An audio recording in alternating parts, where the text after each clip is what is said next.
appeared before the Congressional Committee to tell what I knew of activities which might lead to an attempt to set up a fascist dictatorship. The potential for the disastrous rise of misplaced power exists and will persist.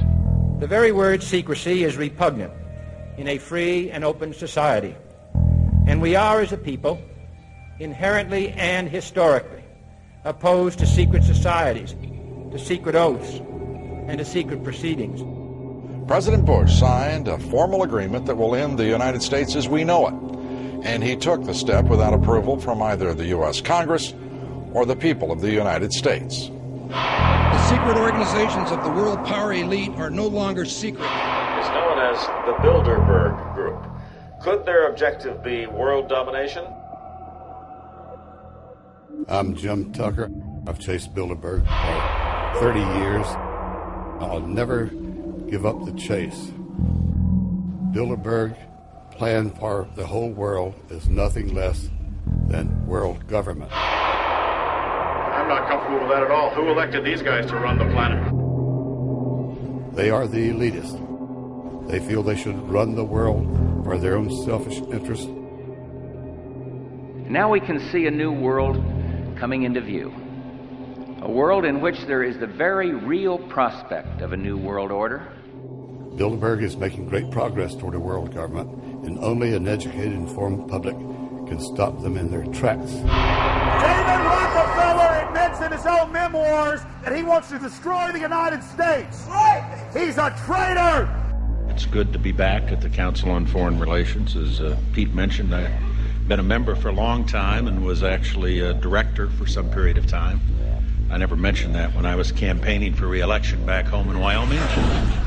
Let us never tolerate outrageous conspiracy theories.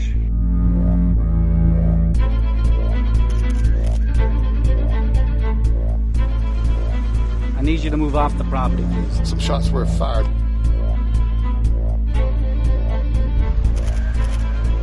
There's Bilderbergers right there. The Trans-Texas Corridor is a vital part because we stop it here in Texas. We stop the New World Order right here in Texas. This thing started here. And to save this country, we kill this damn thing here.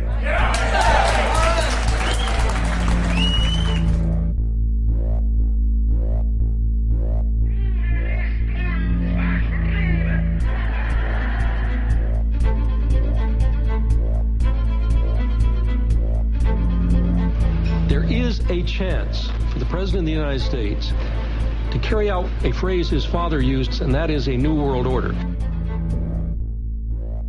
Your New World Order will fall. Humanity will defeat you. The answer to 1984 is 1776.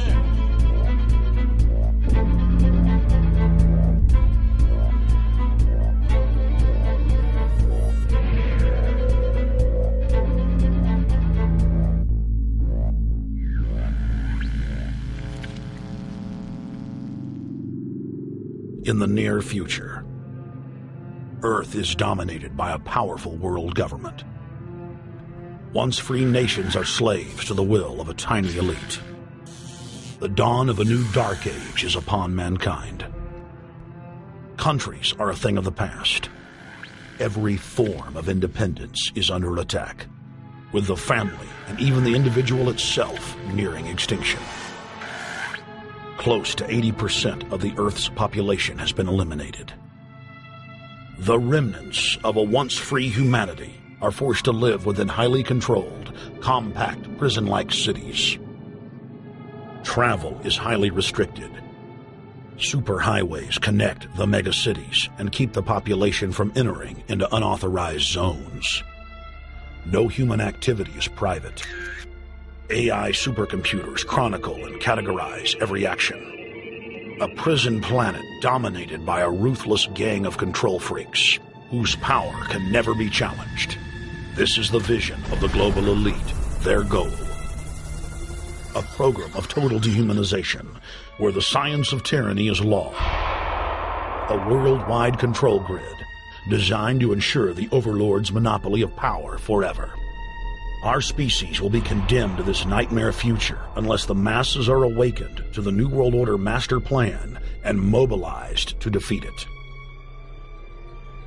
Erected by a secretive group, the Georgia Guidestones are a testament to the elite's plan for a world religion, global laws, with a global court and army to enforce it.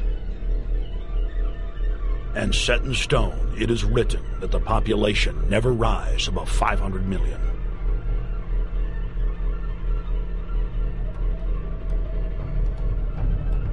In this film, you will learn how our world is truly governed. You will see how highly secretive roundtable groups interlock to form a global intelligence network. This group has been steering planetary affairs for hundreds of years. Now, in the final stage, they prepare for open world government, a goal tyrants throughout history have lusted after. Dr. Michael Kaufman is a published ecologist specializing in ecosystem research, forest ecology, and ecosystem classification. Dr. Kaufman played a key role in blocking the ratification of the Convention on Biological Diversity in the U.S. Senate. The concept of a New World Order has been around for centuries. It's been receiving tremendous play over the last half of the 20th century. George Bush, the first senior president, George Bush, used it a lot in his speeches and really implies that he really wants to see a order in which we have a universal or a global type of governance in which every human being on planet Earth is ultimately responsible to policies that are being formulated at the international level. It is a big idea, a new world order.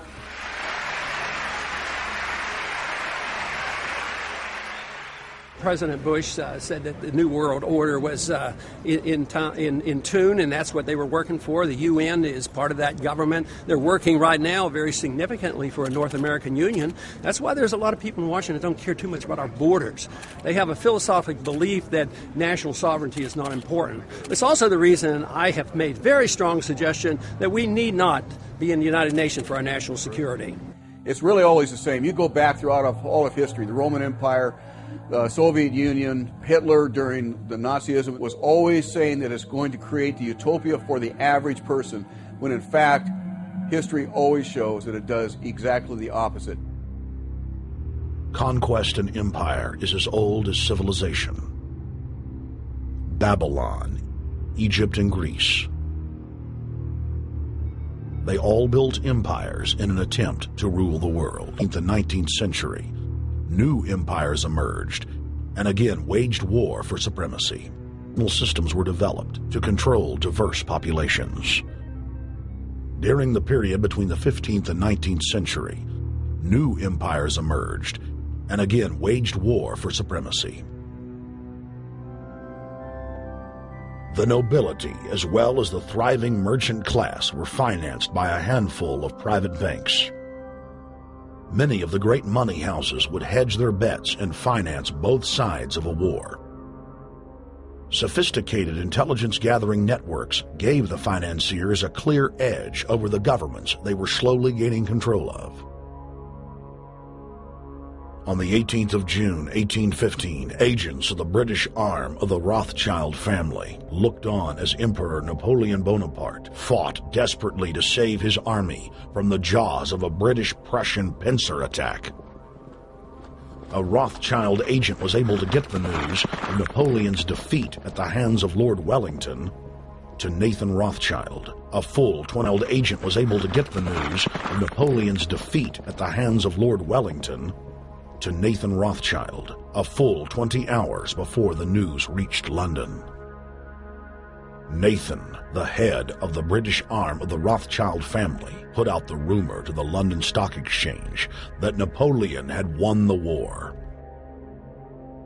Stocks plunged by 98%, and Rothschild was then able to buy up the entire British economy for pennies on the pound. When the news of Napoleon's defeat finally arrived, stocks soared. Britain was now the undisputed ruler of Europe, and Rothschild ruled England. the already dominant British Empire grew even more aggressive. Her troops and bureaucracy spread across the globe. The sun never set on Britannia's holdings. The banking cartel funded, in fact, since about 1800, they have funded both sides of almost every war.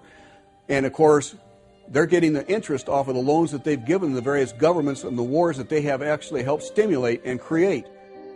By 1900, Germany was a rising force and a leader of the Industrial Revolution.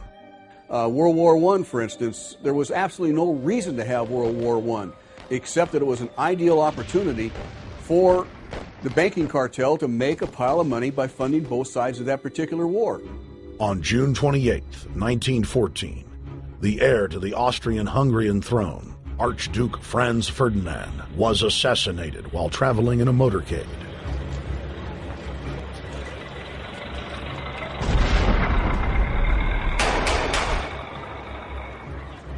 The Black Hand, a Serbian secret society with connections to French and British intelligence, took credit. World War I had begun.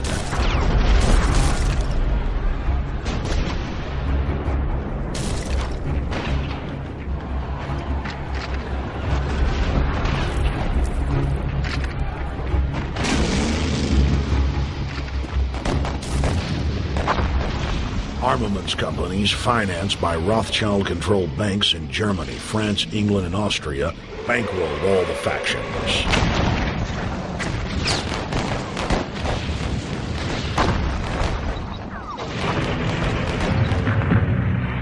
At least 20 million were killed in the war.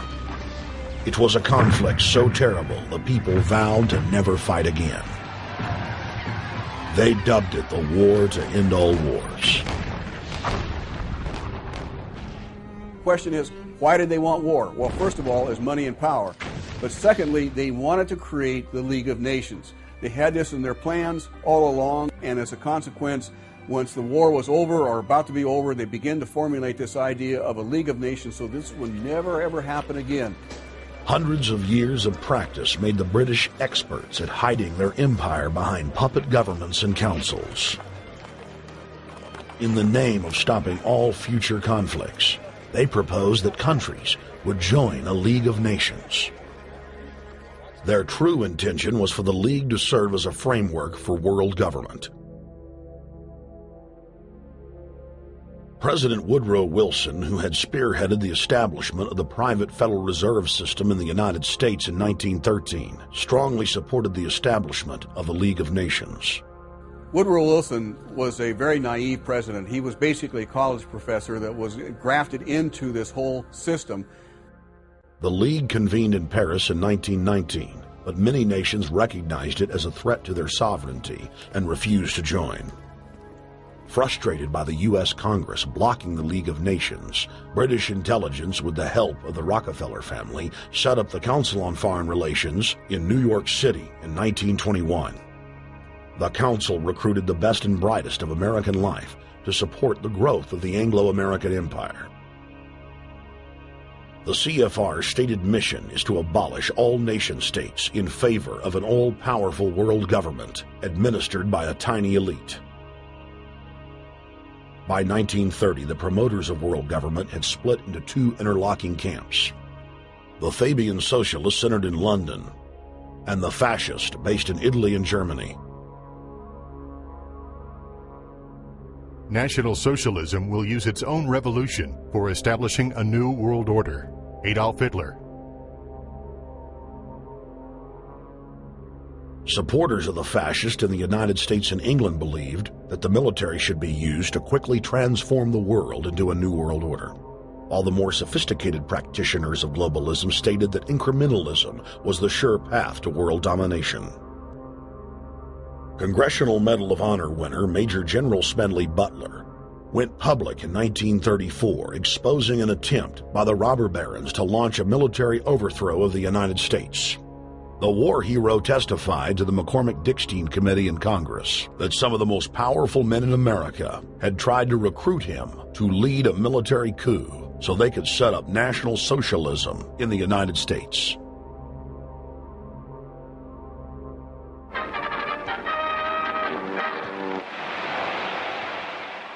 appeared before the Congressional Committee, the highest representation of the American people, under subpoena to tell what I knew of activities which I believe might lead to an attempt to set up a fascist dictatorship. I was supposed to lead an organization of 500,000 men, which would be able to take over the functions of government. The fascist had also made deep inroads in England. Edward VIII, King of England, was forced to abdicate the throne because of his public support for Hitler. Het is daarbij niet door om dat negatieve probleem der Bekämpfung dieser Lehre und ihrer Organisation handelt, sondern um die Durchführung der positiven Aufgabe der Gewinnung des deutschen Arbeiters für den nationalen Staat.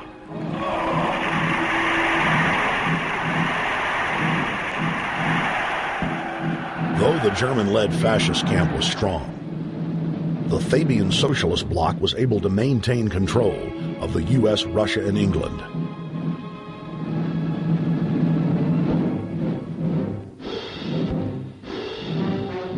In the build-up to World War II, and during the conflict, the bankers again financed both sides, just as they had done with Napoleon.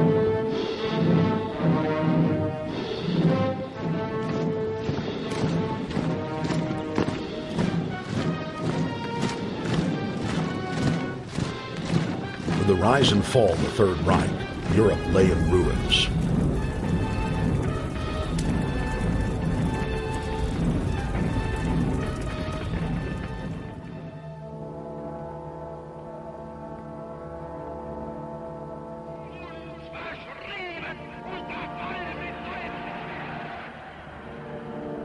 Once again, the elite claimed that only global governance could save humanity from certain destruction.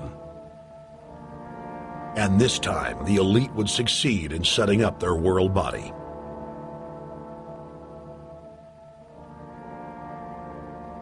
In April of 1945, at the Presidio Naval Base in San Francisco, the United Nations was founded by the victors of World War II. The United Nations complex was then built in New York City on land donated by John D. Rockefeller. Shortly after the elite established the United Nations as their base in the United States, the newly formed World Council quickly began work on the next phase in their plan, the incremental formation of continental superstates. The first phase in their plan, the incremental formation of continental superstates.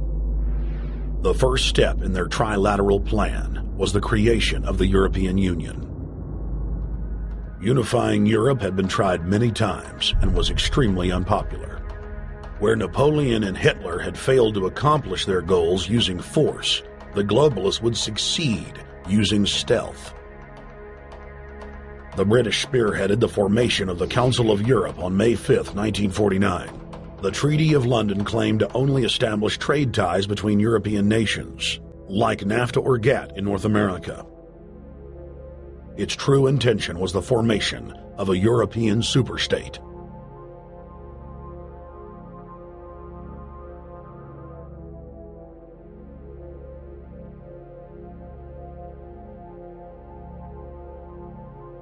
In 1954, the elite of the planet met in secret at the Bilderberg Hotel in Oosterbeek, Holland.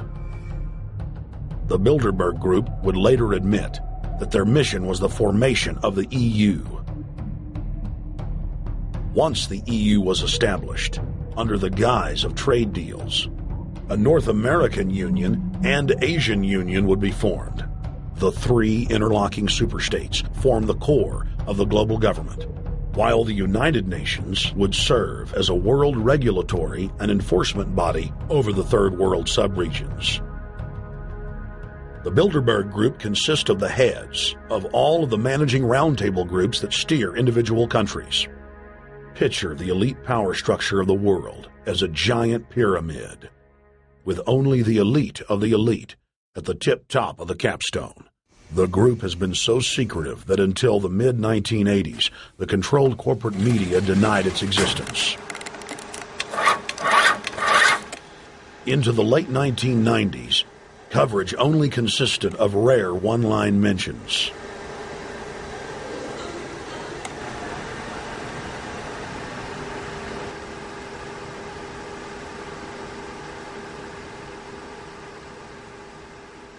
With the rise of the alternative media, their stranglehold on information has begun to slip. On the outskirts of the national capital today, black limousines with darkened windows converged on a hotel where private security guards imposed ironclad control. The limos carried royalty, political power brokers, and industrial titans to a secret meeting that will last all weekend. It's known as the Bilderberg Group. Could their objective be world domination? Every 4 years, Bilderberg meets in North America, and in June of 2006, we decided to travel to Ottawa, the capital of Canada. The site of Bilderberg.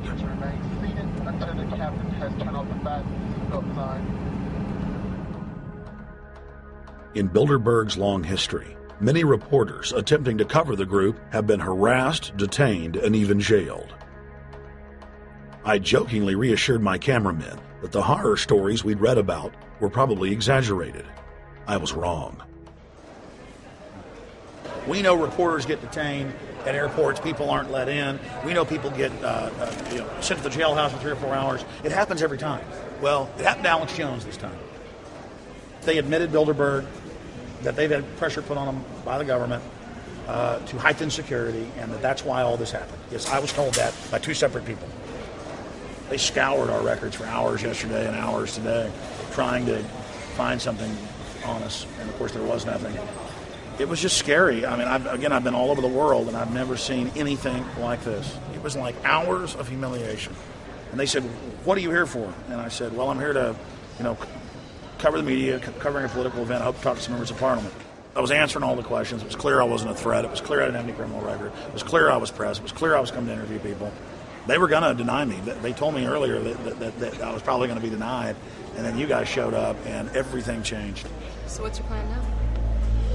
My plan is to go out and try to interview Jim Tucker, try to go down to the Bilderberg Group and maybe catch some of them still arriving, and try to still make a documentary.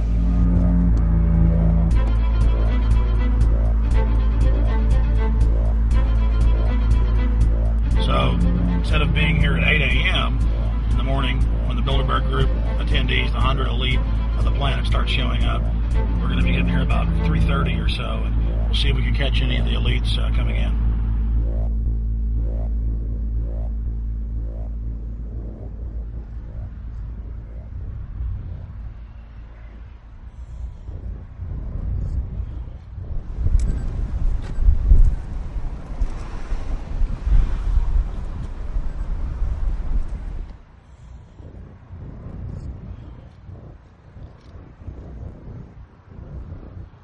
What do you think's on the agenda for this edition of the Bilderberg Society's annual meeting? They're debating the attack on Iran. They're talking about how to take out Hugo Chavez. They're talking about how to get their American Union in that destroys Canadian, U.S., and Mexican sovereignty.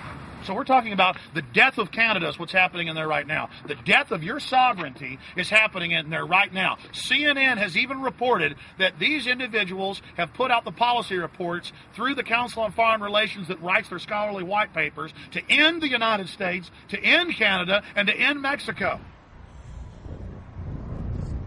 About 10 have come in. They've been coming in slowly in typically big black cars with what appears to be bulletproof glass, and we've got a few pictures of some of the people. We're being kept well back from the building by an awful lot of security people, but there'll be more security as this thing develops. Again, just a reminder to stay off the property, okay? I am. This is the line. We checked with the city. Thank you. Yeah. Okay. First Boston. Is the ex-president of Ireland? Maybe? Okay. Danny will know. I came here from upstate New York. I booked a room way in advance. When I checked in at 10 o'clock at night, they told me I had to be out at 8:30 in the morning. And so, of course, I complied to what they wanted. I wasn't happy about it because I had been tired. I drove quite a long way. Then I went down to have something to eat, and I just saw a bunch of security here, and I was wondering what was going on, and I asked questions. And they said they were having a wedding or they were having some sort of reception. So I decided to ask a couple more questions because I thought it was kind of weird. And then I saw them from my hotel window. They were in the back with flashlights looking at the trees, looking up through the trees, and they were also in front of the hotel combing. It looked like combing the hotel. So I kind of was wondering what was going on, and I left. I got up this morning. I checked out, and then the fellow that I spoke with, the last fellow I spoke with, said, well, you'll know all about it in the newspaper. Well, I didn't have to wait because there was a group of people out here telling me everything that was going on. They're not fooling anybody any longer when you've got this many cops, and detaining Alex Jones at the border.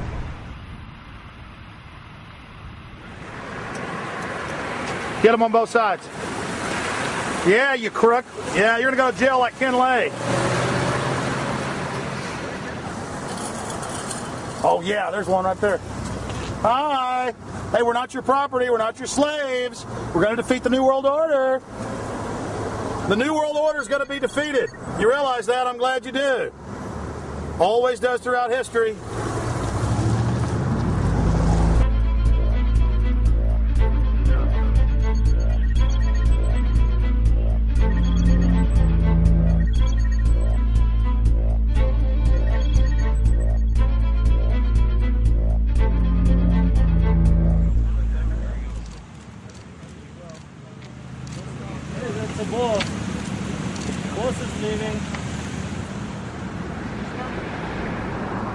Etienne Davignon is the honorary chairman of the Bilderberg Group,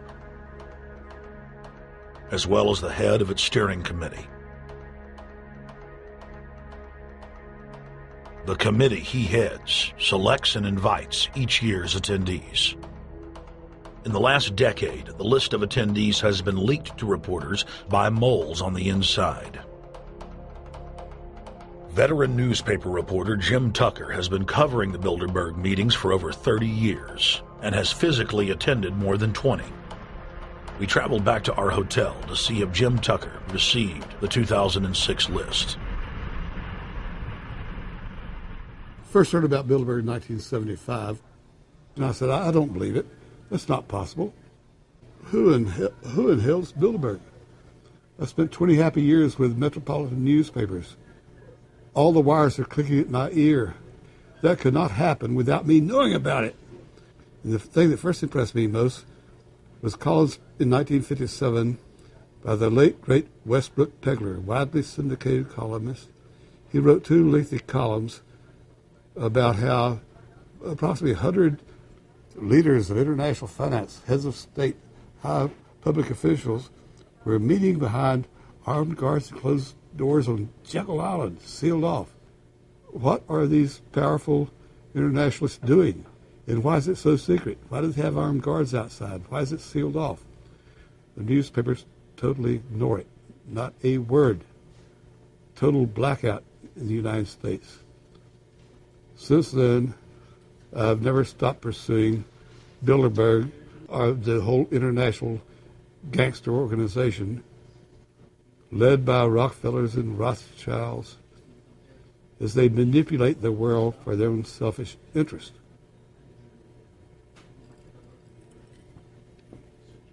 Jim, you've been waiting on the list. You normally get it on the first day.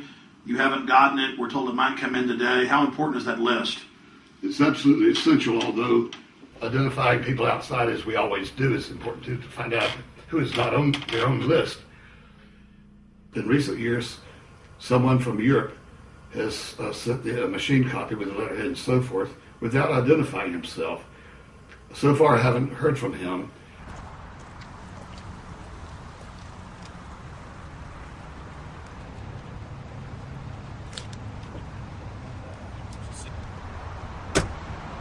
Well, Bilderberg assumed that name in 1954 at their first meeting as Bilderberg at the Bilderberg Hotel. It's a little bit like Shakespeare's As You Like It. They say to Shakespeare, what do you want to call this book? And he says, As You Like It, meaning whatever you want to call it. And they thought it was dictation, so one of his plays is called As You Like It, and the title has nothing to do with the play. So that's how the Bilderberg came by their name. Now, they had been meeting for half a century. The moneyed class had been meeting.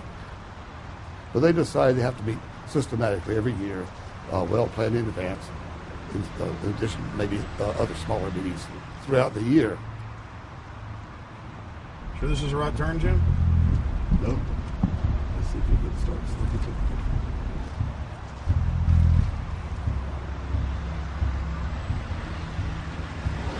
This is the global government. They are setting the world agenda. Inside right now, they're deciding on whether or not there will be a war with Iran. They're deciding whether or not taxes will increase, whether oil prices will be suppressed or increased. There's much more on the agenda that we'll be finding out in the fullness of time. But those are 3 items that are heavy on their list this year.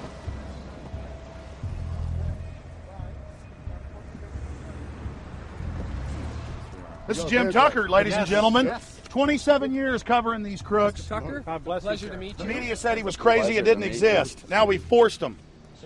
120 of the world's most powerful men, heads of state from Europe, high officials of the United States government, Treasury, White House, state, defense. They're setting the world agenda now. The reason they want secrecy is because they're doing evil. Evil is done under the cover of darkness. Good works are done in the sunshine.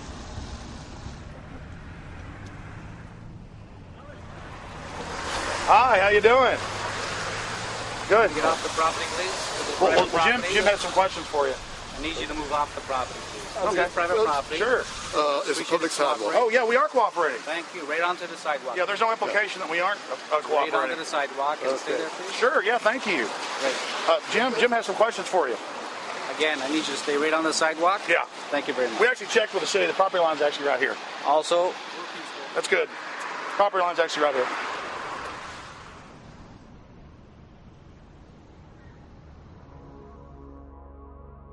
We are on the verge of a global transformation. All we need is the right major crisis, and the nations will accept the New World Order. David Rockefeller. We saw David Rockefeller and the car in black at the behind the hotel, and they had no bodyguards. One of my friends shouted, "Hey, Rockefeller!" and he turned back and he was afraid. My name's Rene. I'm from Manitoba. Drove about 26 hours to get here, just to show that I'm against the Bilderbergers, just to fight for my freedoms, fight for my rights, make sure that my children can grow up in a free country. My name is Daniel Estrelin, and I've been doing this for the last 15 years. I'm from Canada. I'm very proud of my country because, as you can see, there are a lot of people covering the Bilderberg conference. Last year, it took me 14 and a half hours to get to Munich. I was pulled off the plane in Milan. I was pulled off the plane in Munich. They interrogated me 4 hours in both places. I was able to call a friend, a journalist in Rome, as a result of his presence and others. Calling the Foreign Ministry Department in Italy, they backed off and they let me go. They basically told me that they'll keeping an eye on me 24 hours of the day. The little hotel where we were staying at, Jim and I, out of the 20 rooms, 6 were occupied, 3 by the CIA and 3 by the German Secret Service. That's how serious these people are, and that's how afraid they are of actually what we may be able to reveal and what we actually do reveal publicly about the Bilderberger intents. Daniel Estrelin has covered the Bilderberg meetings in Europe and North America for more than 15 years. His book, Club Bilderberg, has been translated into more than 20 languages and is a global bestseller. Estrelin has photographed many past Bilderberg meetings. Rockefeller frontman Henry Kissinger is always a key participant.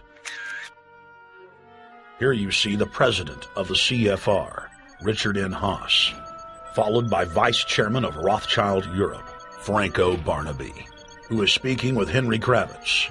And behind them is Richard Holbrooke, former U.S. Ambassador to the United Nations. The head of Daimler Chrysler, Jürgen Erich Schrimp, arrives by helicopter. Here, the owner of the Washington Post, Donald Graham, escorts Indra Nooyi, the head of PepsiCo. Queen Beatrix of the Netherlands, whose father, Prince Bernhard, founded Bilderberg, is a leading figure in the group. Of course, globalist kingpin David Rockefeller, seen here with his bodyguard, James Ford, always attends. The then newly appointed World Bank chief Paul Wolfowitz is photographed at Bilderberg 2005. It has been reported that Wolfowitz had attended previous meetings while still the Deputy Secretary of Defense, a violation of the Logan Act. Under the Logan Act, it is a felony offense for any member of the federal or state government to meet with members of a foreign government without the express authority and authorization of the President or Congress. Put simply, it is illegal for members of the government to meet secretly behind closed doors with foreign power brokers due to the problems of corruption and espionage that it breeds. For this reason, many prominent politicians attend, but their names do not appear on the official list. Despite the Logan Act, the governor of New York's name, George Pataki, does appear on the list, and we were able to catch the governor on tape walking with David Rockefeller at Brook Street. Multiple staff members inside Brook Street reported to us that Hillary Clinton attended for half a day.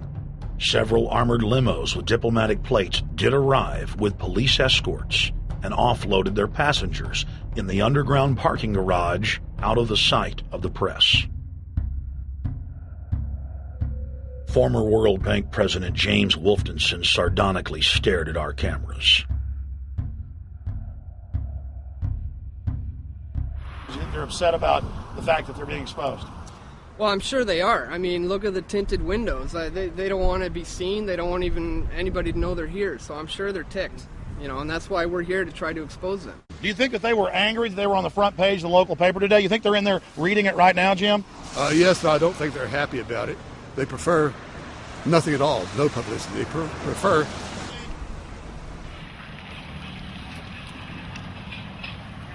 Did you get a list of the attendees and everything, or not? No, I've asked for one under a slight variation of my name, and I don't know if I'll get it or not. Also, it could happen today. For the last 3 years, I get back to the hotel. And there's a copy there waiting for you. Well, somebody who does not identify himself. I mean, I'm not revealing the source. I don't know the source myself. But a fact, because they want the Bilderberg letterhead on it, and makes a nice memento. Perfect. Alex. Yeah. That's Chalabi, eh? You think Chalabi? No, I don't think. I know. It looked like Chalabi, and it was a fat guy. Yeah. That was Ahmed Chalabi? Yeah. Oh, my God. Then they're really going to attack Iran.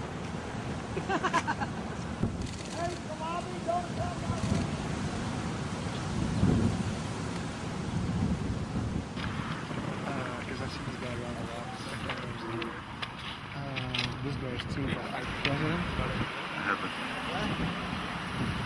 Yes, he is scanning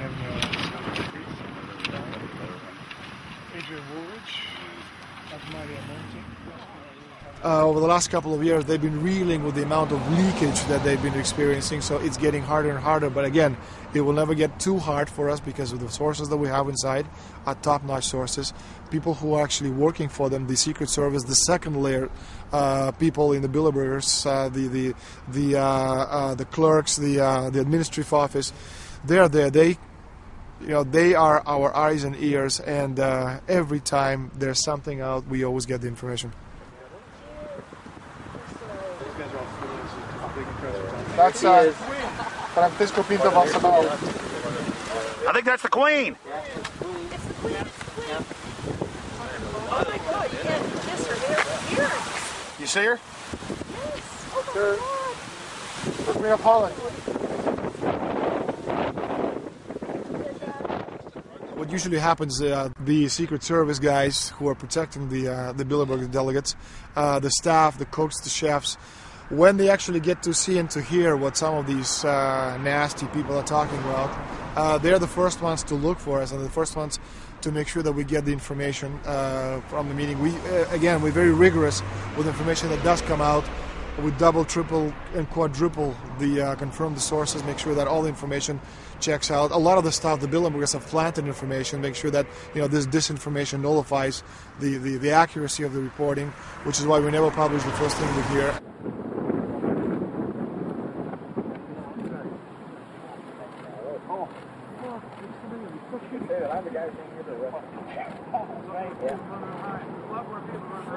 just like Rockefeller.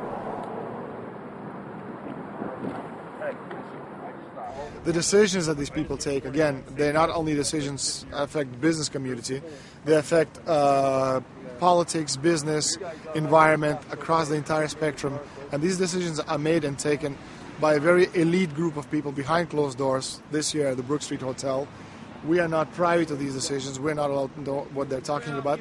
But we'll definitely feel the consequences of these decisions over the next 12 months when events which apparently by accident seem to happen, in fact, have been planned right here this year at Brook Street Hotel between 8th and 11th of June. What does it do when you get 120 of the most powerful people in the world getting together to have meetings with government officials? I mean, that's amazing. Well, it is. This is what I mean, is that they're planning the corporate agenda. They're not planning the democratic human journey agenda, in my opinion. Mussolini had a definition, is when the interests of the corporation take completely over from all other interests, and that's fascism. He said it should probably be called corporatism. Well, call it corporatism, call it fascism, call it neo-lib, there's a whole variety of political words, depending on which side of the stripe you come from, to start with, which describes the thing. But what they are describing is the complete end of democracy, the end of what matters to people, the end of what happens to the human journey. And for that reason, I think this is revolting. Ladies and gentlemen, we're here in Canada today to stand up against the Bilderberg Group that is attempting to get rid of the sovereignty of the United States. The truth of your world government has now been exposed. We know you are ruthless. We know you are evil. To David Rockefeller, to the Rothschild representatives here, to the Queen of the Netherlands, to all of you, we tell you, you are not our queens. You are not our kings. You are not our gods. We do not belong to you. We are not your slaves. We stand as free humans, have stood since the beginning of time against the strong men, against the thugs, against the bullies. We will defeat your world government. We will defeat world taxation. We will defeat your control grid. God is on our side. I stand before the creator of the universe, and I ask the creator of the universe, as our founding fathers did in 1776, to lead, guide, and direct us, and to give us the power and the foresight and the understanding and the will to stand against your entire agenda, including your final plan of world population reduction of 80% that Henry Kissinger penned in 1973. Why do you put mercury in the vaccines, sodium fluoride in the water? Why? Why do you put cancer viruses in the vaccines? Why have you used depleted uranium now in 4 separate nations? You're arrogant. You have the sickness that elites have had throughout history in their literal and, in some cases, figurative ivory towers. You believe that you're invincible. You will and you are failing now. Your New World Order will fall. Humanity will defeat you. The answer to 1984 is 1776.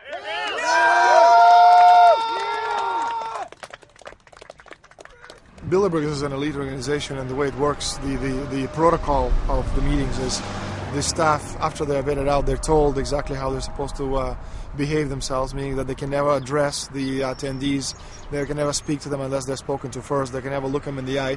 They have to approach them from the right side, the people who are right-handed, and from the left side, the people who are left-handed. They can never look them straight on. And needless to say, all the information that is being spoken during the conferences is under no circumstances allowed to come out. That's what they're told. They're threatened with not being able to find another job anywhere in the sector if they reveal any information to the press.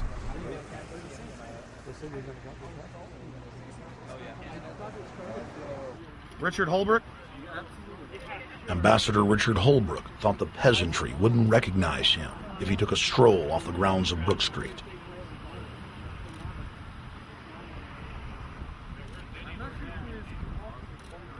Holbrooke cackled when I told him that we were not his slaves. Holbrooke, we're not your slaves, Holbrooke. We're not your slaves.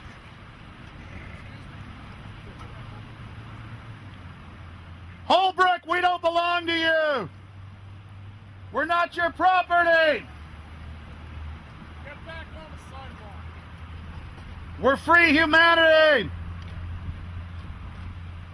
Yeah, there he goes. Howard.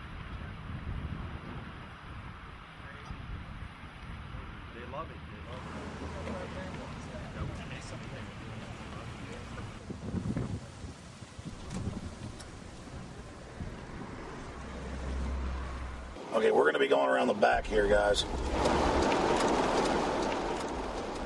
Hey, guys, how you doing?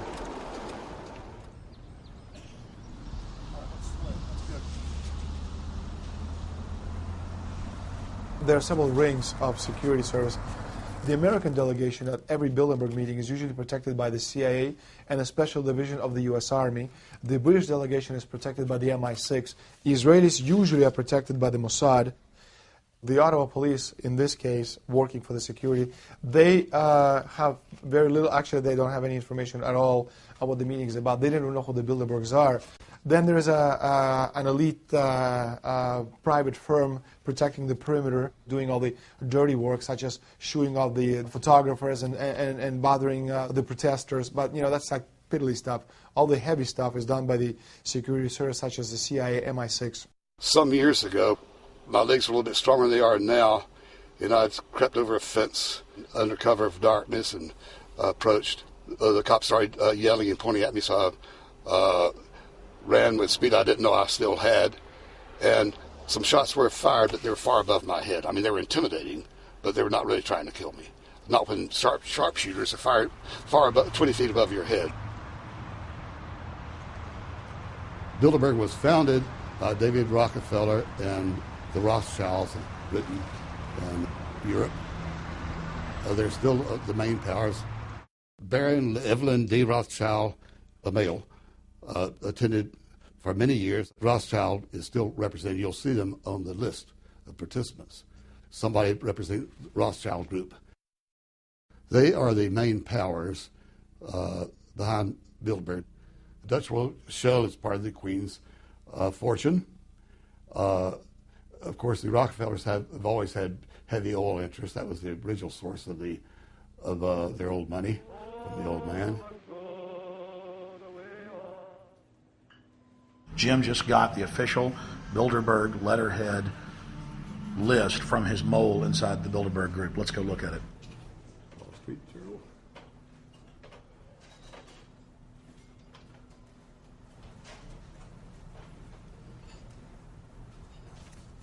So, Jim, you got the list. Yeah. Did we identify Wolfowitz as being here because he's not on the list? No, we positively identified Wolfenson. Yeah, he's on the list. Yeah, there's Wolfenson right there, James Yep. Wolfenson. But aren't there always people who aren't listed? Yep. Over the years, we've identified like sometimes one, sometimes three people who are not on their own list who have attended. Now, I think what is very difficult for most people to understand is how such a small group of 125 men and a few women control a population base of 6 billion people. Actually, it's much easier than you think. These people work on what I call systemic methodology, meaning that you take a pie, just imagine you take an apple pie and you slice this apple pie into lots of very small pieces, and you put in front of each one of these pieces your men or women of trust. And by controlling this individual, you control an entire organization. For example, if you take Paul Wolfowitz, who runs the World Bank, through him you can control the entire organization. You don't need to control what the dishwasher or the toilet cleaner thinks or does or believes in. You just need to control what he does and what he believes in. And what he does will permeate the entire organization. And that's how you control, with a very, very small power base, an entire global population of 6 billion people. Bilderberg is making great progress toward a world government. They have created a superstate in Europe called the European Union. They are intent on creating a Western Hemisphere Union called the American Union. NAFTA is to be expanded into every country in this hemisphere. As NAFTA expands, it will take on the role of the American Union. And only an educated, informed public can stop them in their tracks. We went into downtown Ottawa and talked to locals to learn if they were aware of the elite meeting in their city.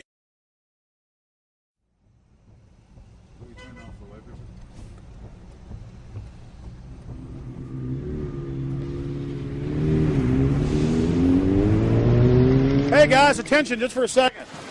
I just need to tell you that a group just met here in Canada and they're trying to get rid of your sovereignty, merging you with the U.S. and Mexico.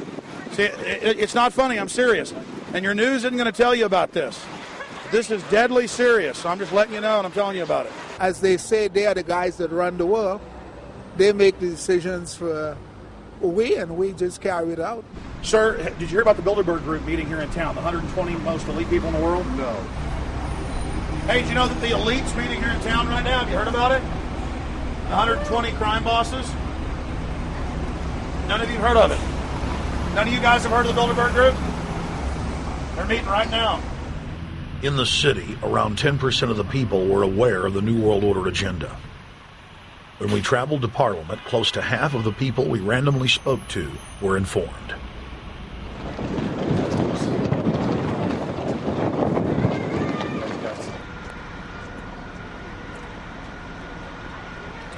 Ma'am, what did you say about the American Union? It's going to end up happening. We don't want it, but it's going to happen. Why do you think? Because the Bilderberg Group runs the world. You have the Trilateral Commission that's also part of the Bilderberg, which is the United States, Europe, and Asia. But most of this is public knowledge. Nobody wants to believe that there are conspiracies, that world leaders are already elected before they're voted on. So here we know that Bernard Lord is part of the outer circle. I was surprised to read that Harper addressed the group in 2003 because my understanding was nobody gets into politics without becoming part of the Bilderberg Group. And then you find out afterwards that that is the case, that they have... Well, Bill Clinton went there in 91, George Bush Sr. back in like 85. And Blair, same thing. Who we think that we're electing as leaders have already been pre-picked for us. Whether it's liberal or a conservative, they're already part of the group. They own all the horses in the race. They own the horses, and I understand that, for example, in the United States, it's a one-party system with two factions, though you think it's two different parties. Oh, it is, yeah. So it's like Bill Clinton constantly vacations with the Bushes, and they call him their son, and they actually staged all that in 92, and all that's come out. It's just all staged. They're not going to let trillions of dollars slip through their hands. The good news is people are waking up, though. When you read human history, when you study it, all you see is elites trying to dominate, subterfuge, Machiavellian backstabbing, and somehow in the last 50 years they convinced Westerners that the government's fine, can do no wrong, trust them. How did this happen? It's easy to lead sheep. I mean, people just follow. They don't want to believe these things will happen. No way. We'll just follow along with the norm. That's all. It's just makes it easier for everyone. What's your view on losing Canada's sovereignty? I like this country to stay as it is, and I love the United States to be there. Back in Austin, the capital of Texas, the public was frighteningly unaware of the nation's peril.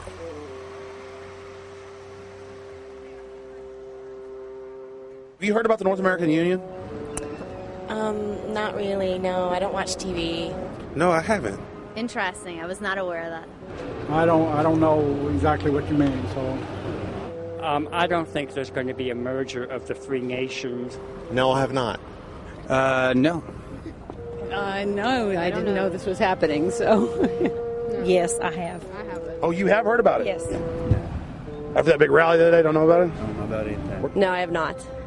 Have you heard of the European Union? I have, yes. Are you aware of the European Union? Oh, yeah, of course. Have you heard about the European Union? Heard about them. Do you know about the European Union? No. Europe, 15-member group expanding. A what? 15 nations of Europe merging in 2000. Whatever. For over 50 years, the Bilderberg Group constructed the European Union by stealth under the guise of trade deals. Now the elite are using the same secretive program to complete the North American Union. But this time, superstate integration is on the extreme fast track. International agreements like NAFTA, GATT, and APEC were just stepping stones in the formation of the NAU. The North American Union was officially born at Baylor University in Waco, Texas, on March 23, 2005. The leaders of the United States, Mexico, and Canada told the press that they were only meeting to discuss trade. It soon leaked that a secret meeting had been held during the Security and Prosperity Trilateral Summit. The three governments had refused to release the secret agreement to the people. in September of 2006, their treasonous operation was blown wide open. From September 12th to September 14th, in Banff, Canada, hundreds of elected and appointed government leaders from Canada, Mexico, and the United States met in secret. On the last day of the conference, someone inside the secret North American Union Forum leaked the agenda. The front pages of newspapers across Canada carried the story. The Judicial Watch Foundation submitted Freedom of Information Act requests to obtain the full agenda and minutes of the secret assembly. Many federal agencies refused, citing national security. The foundation finally succeeded and did receive thousands of pages of documents. The documents marked unclassified are the blueprints of a shadow government ruling by bureaucratic and executive fiat. The pages chronicle an already operating North American Union. Transportation, law enforcement, agriculture, regulation, banking, manufacturing, construction, education, immigration, and even the military are being merged with no input from the people or their elected representatives in Congress and Parliament. One of the first items on their agenda was to stress how important it was that their plan, quote, be carried out by stealth. The controllers also talked about exploiting the public's fears of climate change to push a continent-wide tax to fund the new government. Globalist tool Robert Pastor is incessantly paraded on the world stage as the man behind the North American merger. When he testified before Congress, he pushed the idea of a continental security perimeter that erases national boundaries and merges the security apparatus. The best way to secure the United States today is not at our two borders with Mexico and Canada, but at the borders of North America as a whole. In fact, the North American Command, based in Colorado Springs, Colorado, was clearly running the meeting in Canada. For the past decade, the Pentagon has been training with Mexican and Canadian forces and has openly discussed using them inside the United States for disasters and to quell domestic unrest. There are already over 100,000 non-U.S. citizens serving in the U.S. Armed Forces. The Pentagon is now expanding its recruiting centers in Mexico, the Philippines, and Eastern Europe. Big city police departments nationwide are lobbying to change laws so they can recruit non-citizens to join the police force. What we are witnessing is a Red Dawn scenario in slow motion. Tyrants throughout history have brought in foreigners to oppress their domestic populations.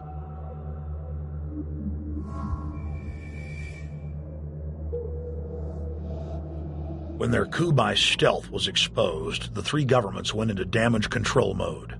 The Security and Prosperity Partnership quickly staged a show summit that was held in Ottawa, Canada in February of 2007.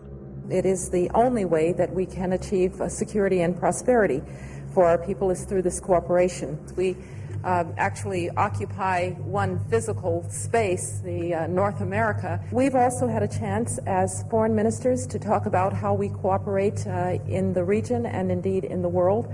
Protesters who were upset about losing their countries and freedoms were not tolerated. A couple of weeks ago, an Al-Qaeda supposed. Whatsoever, the Security and Prosperity Partnership has been signed without any sort of parliamentary debate. Globalist publications have been open with their frustration that the population has not bought their latest PR stunt. As integration inside the European and American unions accelerates, the superstates themselves are being merged. On April 30th, 2007, a summit was held at the White House. The Security and Prosperity Partnership's secretive approach had alarmed the public.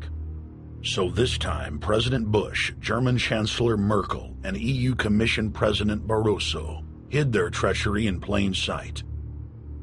I thank the Chancellor and Josie very much for the transatlantic economic integration plan. And for that too, we need to develop a common market, common standards. So this is indeed a very important agreement, and an agreement that also brings with it a Transatlantic Economic Council to be a permanent body with senior people on both sides of the Atlantic that will look at all those issues in a concrete manner, in which way we can make it move forward. The BBC reported that the US and EU had agreed on a single market. By announcing a new economic community integration, they were simply repeating what had been done in America and the EU on a larger scale. The accord states that the two blocs will aggressively push regulatory convergence in more than 35 areas, from financial services, intellectual property, military, education, mergers and acquisitions. They also agreed to jointly push a global carbon tax. We recognize that we have a problem with greenhouse gases. We agree there is a global threat, it's a serious threat. We agree there is the need to establish a limit to greenhouse gases. We need to discuss the possible pricing of CO2. How can we translate this into a market economic compatible scheme? We have agreed to establish a high-level group, a forum. This EU-US result is translated into the G8, debated together with the outreach countries, China, South Africa, Brazil, among others, and India. A global solution to a global problem. If Bilderberg succeeds, America falls. All the victimized countries lose their sovereignty. Bilderberg is not a person, it's not an idea, it's an ideal, a very powerful group of people working together and from the positions of ultimate and absolute power, destroying every constitution on earth, no matter how powerful the constitution of the nation is. That's what these people do. The African Union arose out of the African Economic Community, set up in the early 1980s. The African Union is financed by a consortium of international bodies, governments, and corporations. The African Union Army serves as an enforcement arm for the New World Order's exploitation of Africa. In Asia, APEC and ASEAN have announced plans to form the Asian Union, consisting of Asian and Pacific nations, having more than 3 billion people within its borders. APEC will become the Asian Pacific Union, and the world is to be divided into 3 great regions for the administrative convenience of the world government in which the UN is to evolve. As the unions form individually, they are simultaneously merged to form the first planetary government. They're trying to destroy every nation on earth which is trying to promote progress, because these people basically, they are landowners. They don't need progress because they control the land. If you take the most powerful man in London, the people who belong to the Council and the Committee of 300, who belong to the Bilderbergers, the British royalty, the Guelphs, the black nobility of Venice and Genoa, these people, they're landowners. The New World Order is the Old World Order. I mean, it's just the names have changed, the appearances have changed, but the concept hasn't changed. The idea is still to bring the men back, kicking and screaming back to the Middle Ages, post-industrial age world order. One of the things that is very shocking to most Americans is the fact that the United Nations Global Biodiversity Assessment, which came out in 1995, clearly shows that in order to protect planet Earth, we have to go back to a feudal system. They actually said that in the document. To craft a modern feudal society, the globalists are implementing a standardized North American Union ID card to track, trace, and control their serfs as they travel throughout the 3 regions of the NAU. Building on the massive displacement of humanity caused by globalization, the New World Order is rapidly constructing the physical infrastructure of the North American Union, the NAFTA Superhighway Control Grid. I'm Arthur Peterson, Colonel retired in the Army. I see things today that are happening that would make my friend who died in World War II turn over in their grave. To think that people would even consider confiscating land of farmers and ranchers and taking their homes away from them to turn it over to a foreign company in Spain, which was controlled by Don Carlos, I understand, a notorious socialist, and they get the tolls on Texas land for 50 years. The proposed Trans-Texas corridor would be a patchwork of superhighways and railroads stretching 4,000 miles from the border of Mexico, cutting through Texas to Oklahoma. A lease has been signed that would make Texas Highway 121 a toll road. A private Spanish company won the bid to build and collect the tolls for the next 50 years. These deals with private companies are being negotiated largely in secret, and many state lawmakers are worried taxpayers are being sold down the road. Critics say it's a threat to our national security. It's part of a plan for a North American integration being carried out by government and corporate elites without congressional or voter approval.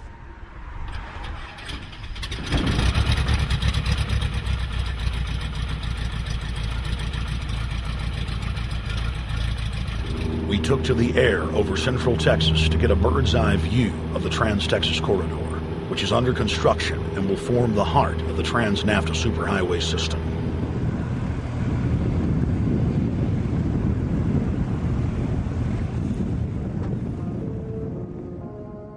History repeats itself. 2,000 years ago, all roads led to Rome. Rome constructed and maintained more than 10,000 miles of roads throughout its empire. The roads were used to project Roman military power, to control commerce, and to bind the nations and peoples they ruled. Rome also demanded tribute. Roman subjects from Albion to Judea were forced to pay a tax to use the roads. The Romans would then use the tax to dominate their subjects. Today's superhighways are a powerful tool in the globalist arsenal. They are instrumental in tearing down national borders and merging nation-states into larger confederations. Foreign governments and corporations are predatorily seizing infrastructure across North America, but nowhere has their attack been greater than in Texas. Texas is the front line. Over 8,000 miles of existing roads and land are being handed over to government-backed foreign companies. Foreign companies buy the legislators, who then turn over complete control to the same foreigners who finance their campaigns. Government power is then illegally transferred to unelected quasi-governmental regional boards that circumvent local governments and the will of the people.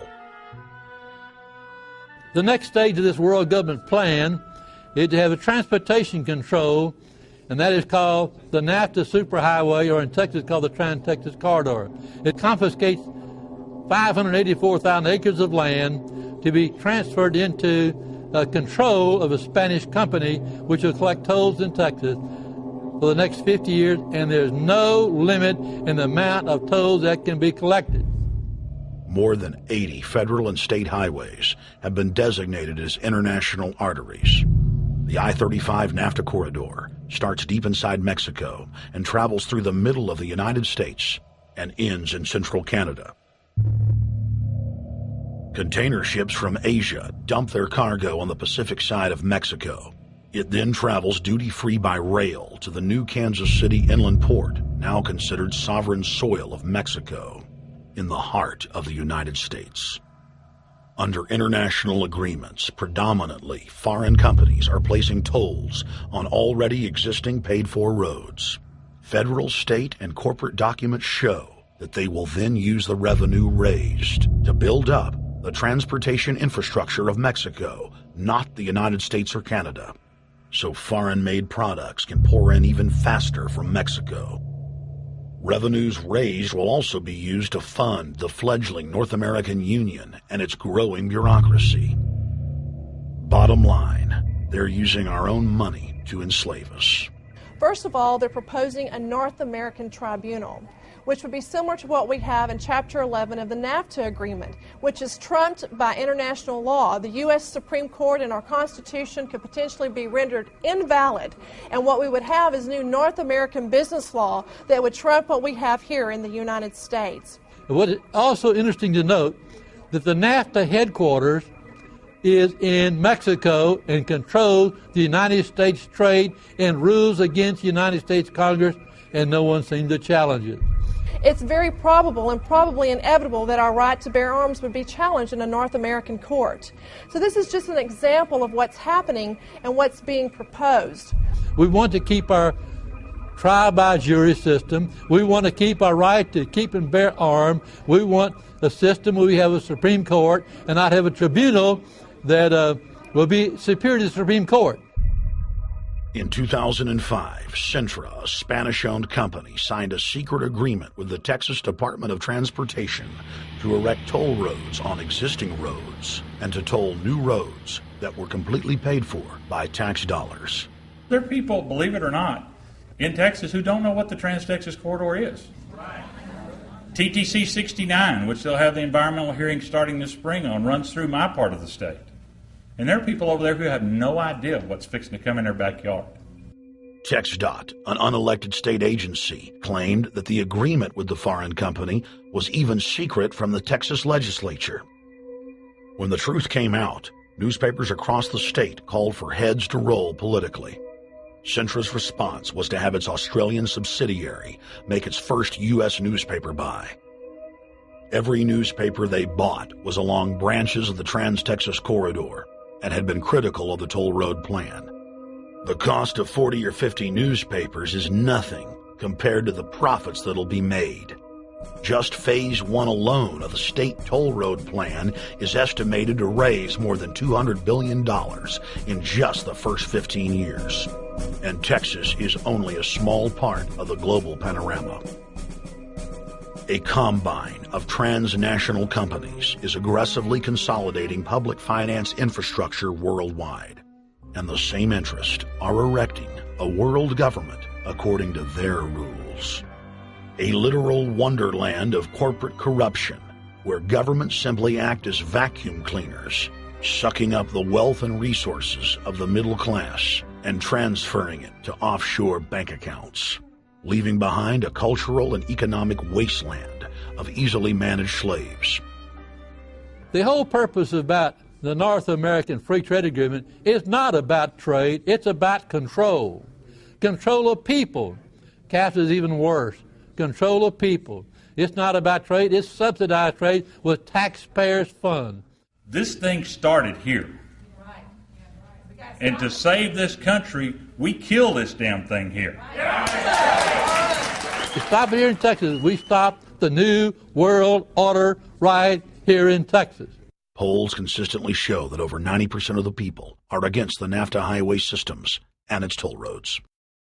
As the people learned of the threat, they got angry and took action. Our ranch is part of the original Spanish land grant, and I would love to not have to give it back to Spain.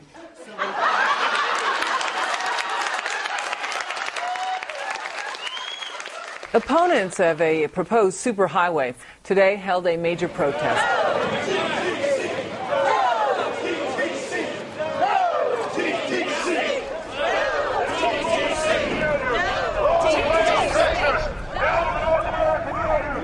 A majority of Texas counties have voted to resist the plan for a North American Union and have vowed to block the construction of its infrastructure. Heck, we already know in a law that was passed by a subservient United States Congress, where practically nobody in the entire Congress stood up and said no, they've already passed a law saying all their driver's licenses are going to be chipped. Well, I'm telling you right now, I'm not going to carry in a driver's license that's got a chip in it so Big Brother can watch everywhere I go and see everything I do. No, no, hell no. No, all of it. No, no. We, the people, own this plot of ground. We, the people, own those trees there. We, the people, own our beautiful Texas, and we are not going to let a bunch of crooks and robber barons take our beautiful Texas away from us. Hell no! Hell no! No, no, no!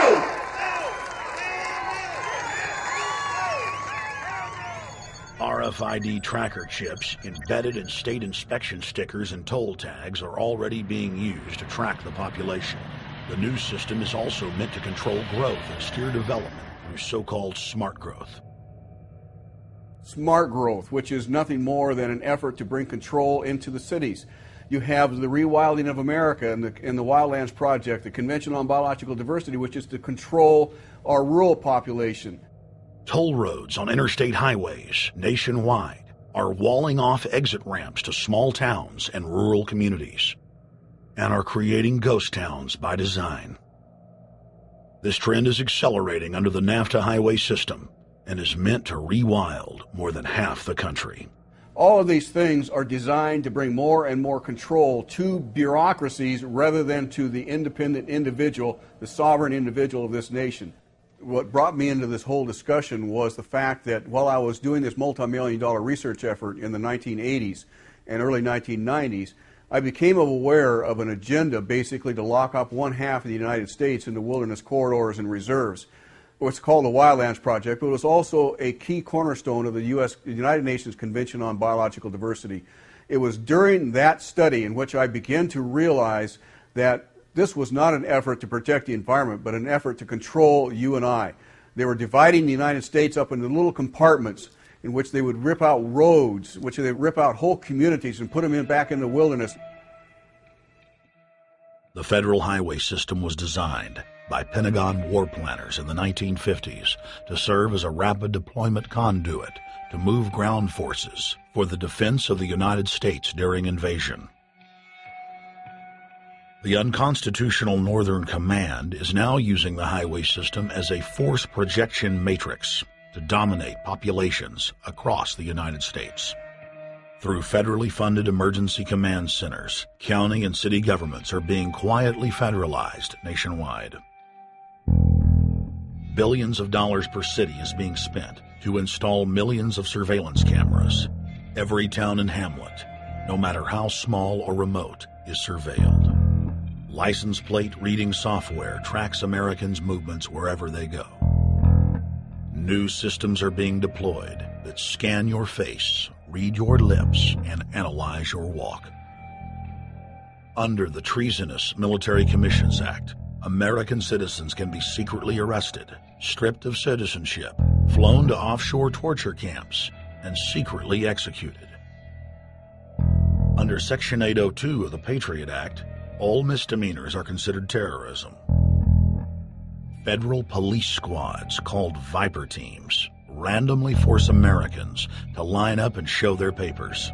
From the sidewalks of Miami to the subways of New York to the streets of Houston, Texas, citizens are being searched by heavily armed gangs of paramilitary police.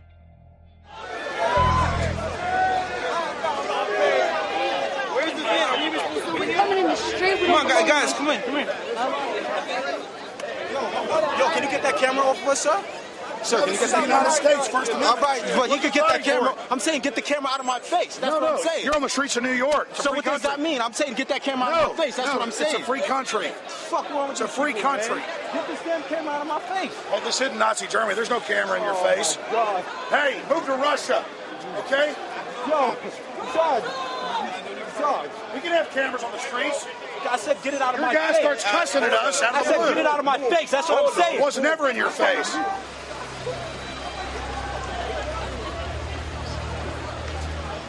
Yo. Long before 9/11, the Pentagon was aggressively violating the federal law that bars the military from policing the American people. Coast to coast, for more than 2 decades, teams of troops would just appear out of nowhere and randomly stop cars and search pedestrians. The acclamation accelerated with regular Army searching bags at the Super Bowl and the Kentucky Derby, as well as other high-profile events. Then President Bush signed a Defense Authorization Act, which radically increased the funding for the already bloated shadow government. In the act, the executive branch formally announced that it was preparing for domestic insurrection and went on to preemptively strip the state governors and legislatures of their powers. The federal government is openly announcing that it is the only authority as it treats the people and the states as enemies. Then on May 9th, 2007, President Bush unlawfully granted himself new powers. and the presidency officially became a fiat dictatorship. In the past, continuity of government has been shared by the legislative, judicial, and executive branches of government. Now, all power resides with the president. For the smallest of reasons, including, in the document's own text, any incident in the world, regardless of location, that affects population, infrastructure, environment, economy, or government functions can trigger, at the president's will, total martial law. It is important to add that the president is merely a puppet of the global crime syndicate and may not use the new powers, but simply pass them on for use by future puppet administrations.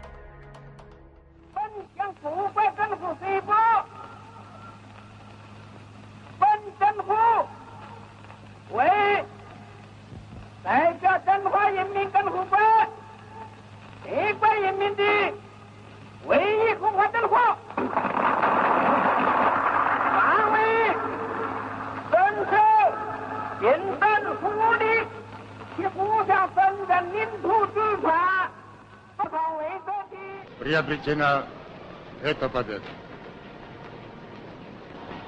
Не забывайте принесенных вами жертв. You must teach people to love their leader. This is the only most important.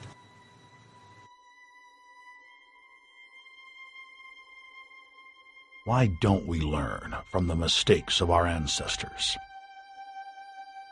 Why does humankind find itself bound in a cycle of bloodshed and enslavement?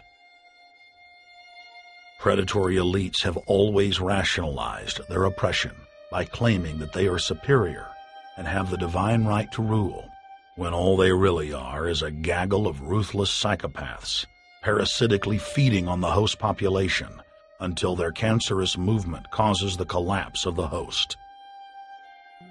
There have been thousands of tyrannical governments in history, and less than 10 that can truly be called free.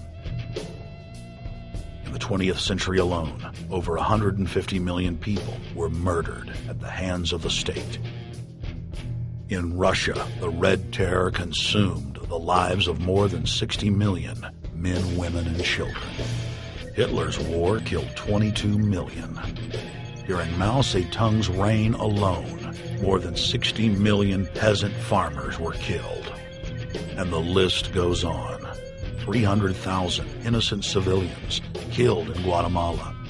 More than 2 million souls brutally murdered by the government of Cambodia.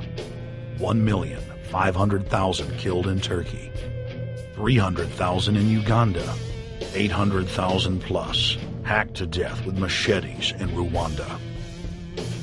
Sadly, there are too many examples of innocent families being exterminated by their governments on an industrial scale to name them all. It is a historical fact that the state is the #1 cause of unnatural death. If you take the 150 million people killed by power-mad government in the last century and divide it by 100,000, the number of souls lost would fill the biggest sports stadium, packed with 100,000 screaming fans, 1,500 times over. That's 1,500 sports stadiums, crammed with 100,000 people each, all exterminated. For those who think it can't happen here or won't happen to them, you have been warned. The carnage witnessed in the last 100 years was only the preparatory phase of the New World Order's master plan. 少有常识的人都会看出，如果我们的铁骑继续前进，这个螳臂挡车的歹徒难道能够阻挡得了吗？ Hitler and Stalin's crimes are now part of history. But the communist Chinese system of evil is not content with racking up the highest death toll in history. The mass murder and enslavement is still going on today and enjoys the full support and sanction of the New World Order. 摄像机拍下的这个画面，同西方某些国家的宣传恰恰相反。正好说明了我们的军队。 Communist China serves as a globalist laboratory, a proving ground where 1.4 billion people live out their lives as guinea pigs who serve as test subjects for the formulation of the brave new world.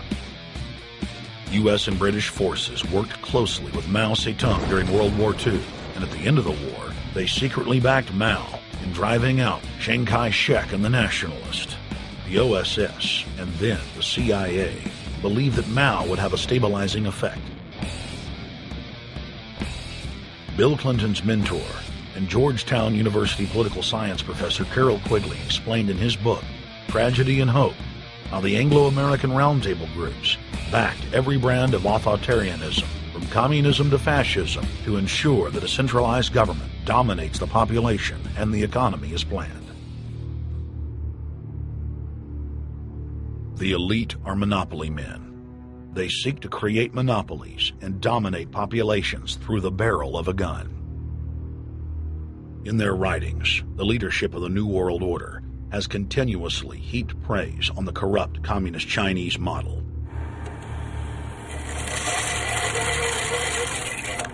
In August of 1973, in an article written by David Rockefeller for the New York Times, Rockefeller openly lauds and endorses Mao Zedong's actions, while celebrating their command and control system.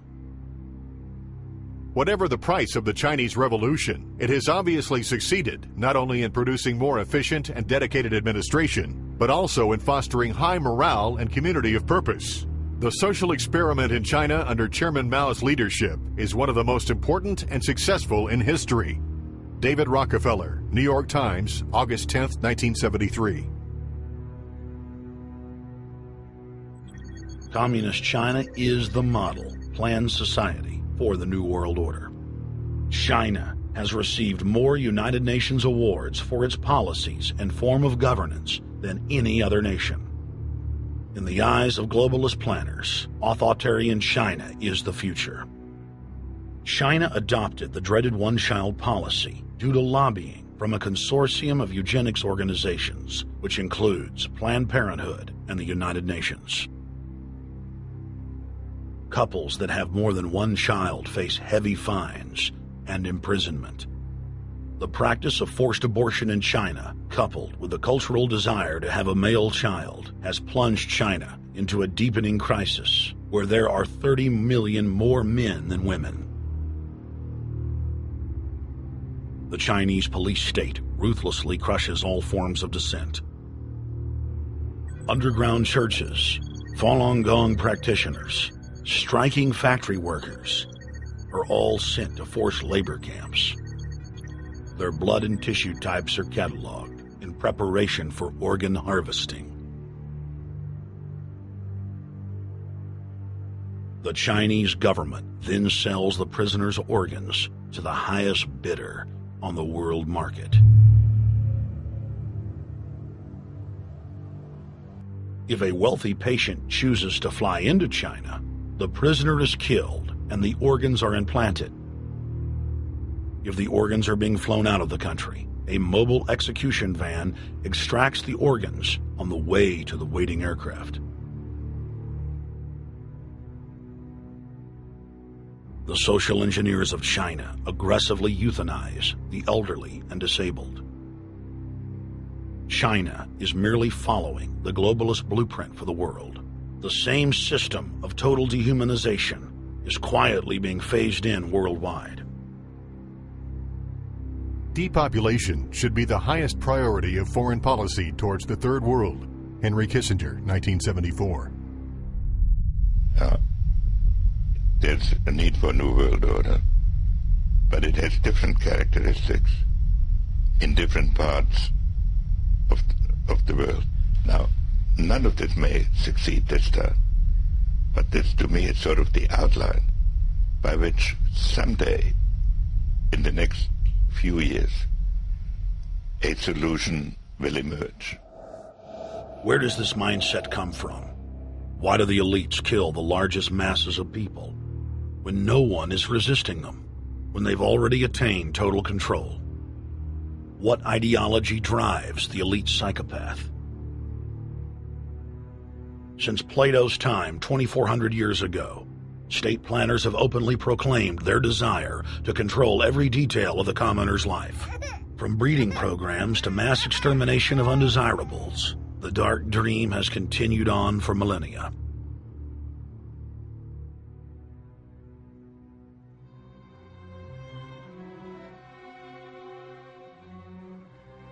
The scientific rationale for tyranny has always been attractive to elites because it creates a convenient excuse for treating their fellow man as lower than animals. Robert Thomas Malthus, famous for saying that a mass food collapse would be helpful because it would wipe out the poor.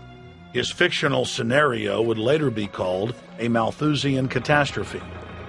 Malthus is important because his ideas led to the rise of a new scientific field that would dominate the course of human history for the next 200+ years. Charles Darwin, an admirer of the Malthusian catastrophe model, developed the theory of evolution, its chief tenet being the survival of the fittest. With the help of T.H. Huxley, known as Darwin's bulldog for his strong support of Darwin's theories were pushed into wide acceptance among key scientific circles throughout England and then the world. Darwin's cousin, Francis Galton, credited as the father of eugenics, saw an opportunity to advance mankind by taking the reins of Darwin's evolution theory and applied social principles to develop social Darwinism. The families Darwin, Galton, Huxley, and Wedgwood were so obsessed with their new social design theory that they pledged their families would only breed with each other. They falsely predicted that within only a few generations, they would produce supermen. The emerging pseudoscience was only codifying the practice of inbreeding, already popular within elites for millennia. The four families experiment was a disaster. Within only 2 generations of inbreeding, close to 90% of their offspring either died at birth or were seriously mentally or physically handicapped. The moneyed class of the planet, and particularly the royal families of the world, who were already obsessed with breeding and filled with a predatory disdain for the underclass, seized on the new science and began aggressively enforcing its aims worldwide.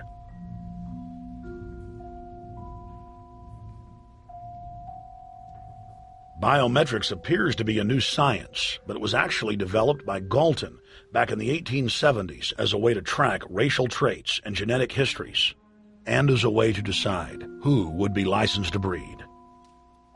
In 1904, the Cold Springs Harbor Research Facility was started in the United States by eugenicist Charles Davenport with the funding of prominent robber barons Carnegie, Rockefeller, and Harriman.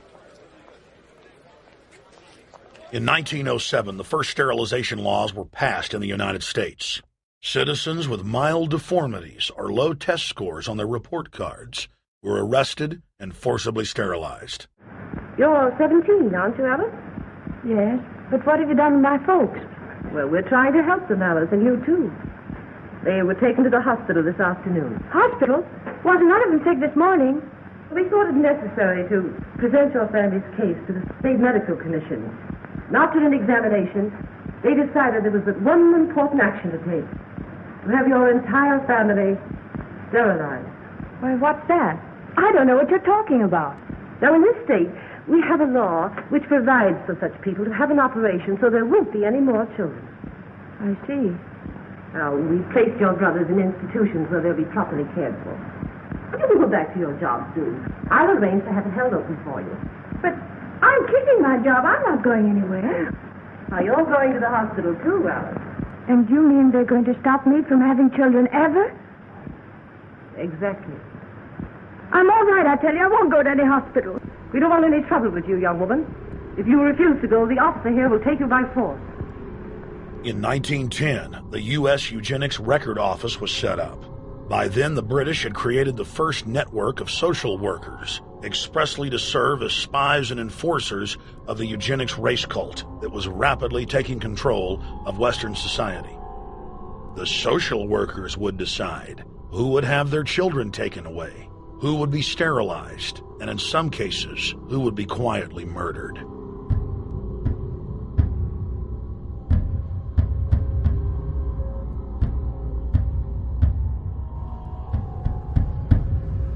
In 1911, the Rockefeller family exports eugenics to Germany by bankrolling the Kaiser Wilhelm Institute, which later would form a central pillar in the Third Reich.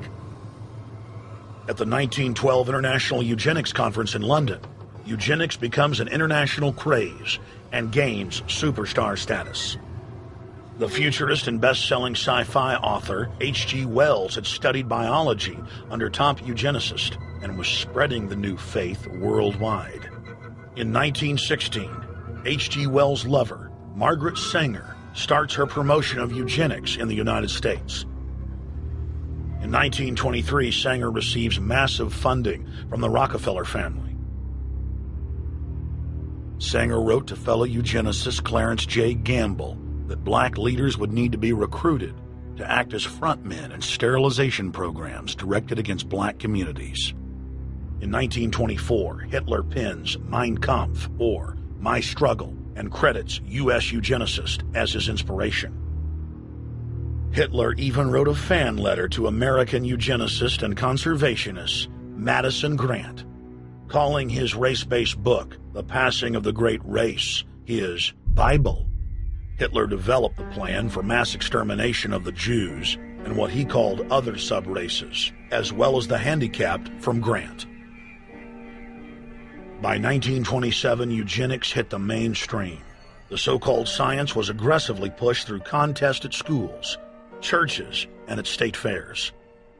Churches competed in contests with big cash prizes to see who could best implement eugenics into their sermons. Major denominations then tell Americans that Jesus is for eugenics. That same year in the United States, more than 25 states passed forced sterilization laws, and the Supreme Court ruled in favor of brutal sterilization policies. When Hitler came to power in 1933, one of his first acts was to pass national eugenics laws, modeled after laws in the United States.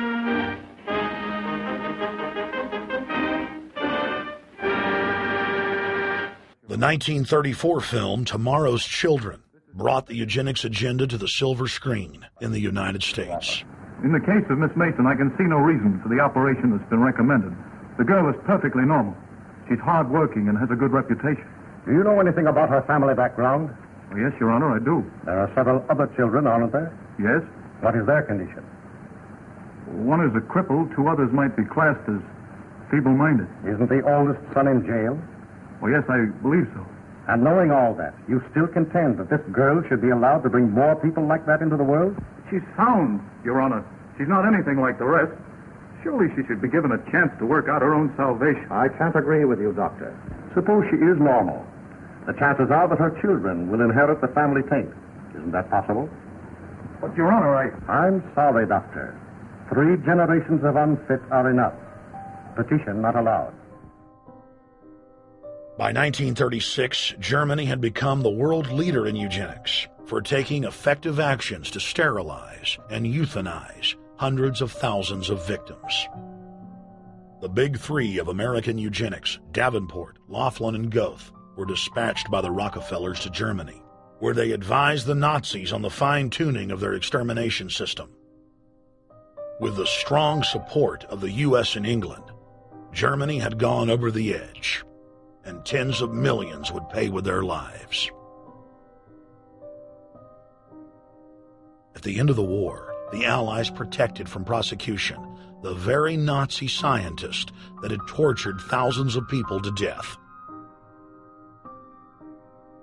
The Nazi brand of eugenics had embarrassed the elites, but they had no intention of stopping their plans. The Allies literally fought with each other over who would get top Nazi eugenicist. It didn't matter if the SS doctors had tortured tens of thousands to death. They were free to go. The Angel of Death, Joseph Mengele, and his boss, Ottmar von Verscher, were not prosecuted, and von Verscher even continued his work in Germany after the war. Eugenicists were angry that their great work had been exposed. They then scrambled to camouflage their agenda. Eugenics Quarterly became Social Biology. The American Birth Control League became Planned Parenthood. New terms like transhumanism, population control, sustainability, conservation, and environmentalism replaced racial hygiene and social Darwinism. Many eugenicists of the previous period engaged in what they called crypto-eugenics, purposefully taking their eugenics beliefs underground. They became highly respected anthropologists, biologists, and geneticists in the post-war world.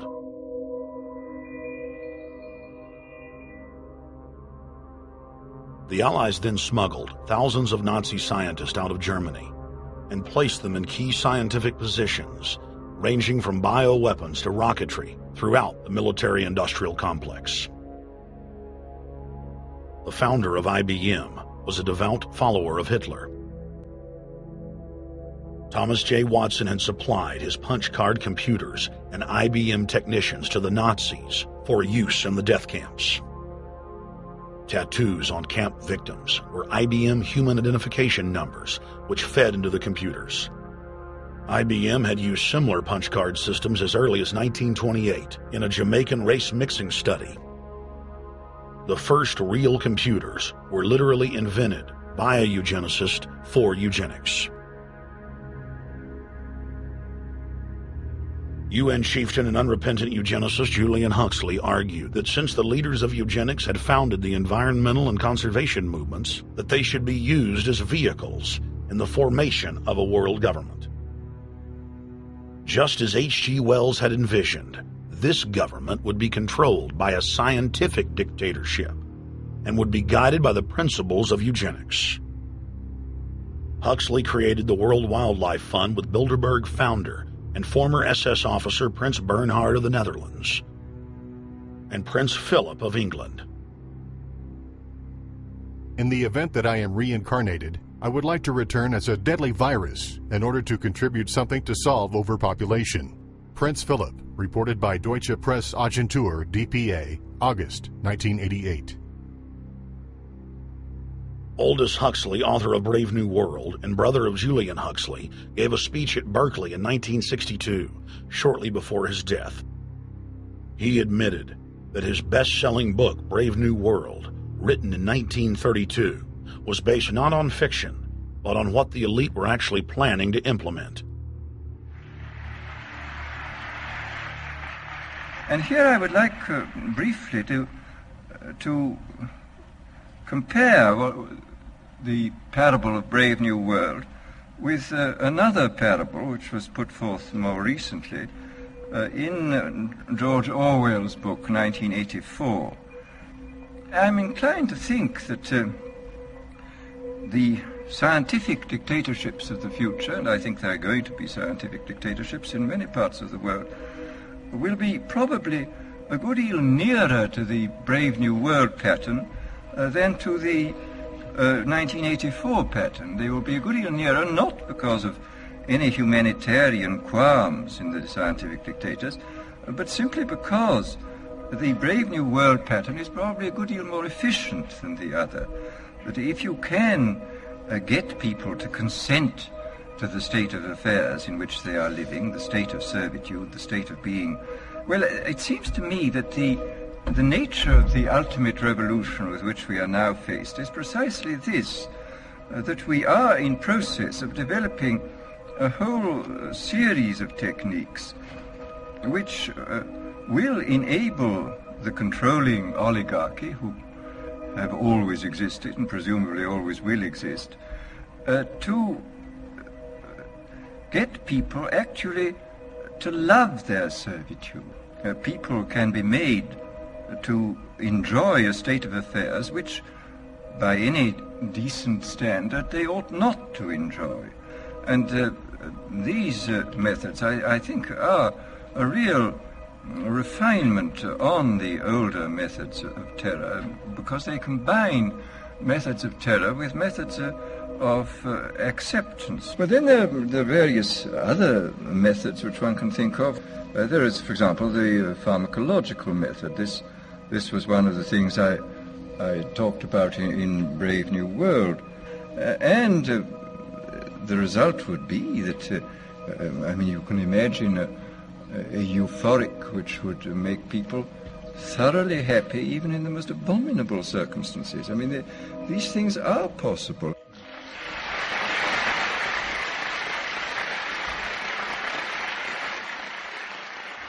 The elite have left a massive wave of destruction behind them as they cold-bloodedly experiment on civilian populations as if we are lab rats.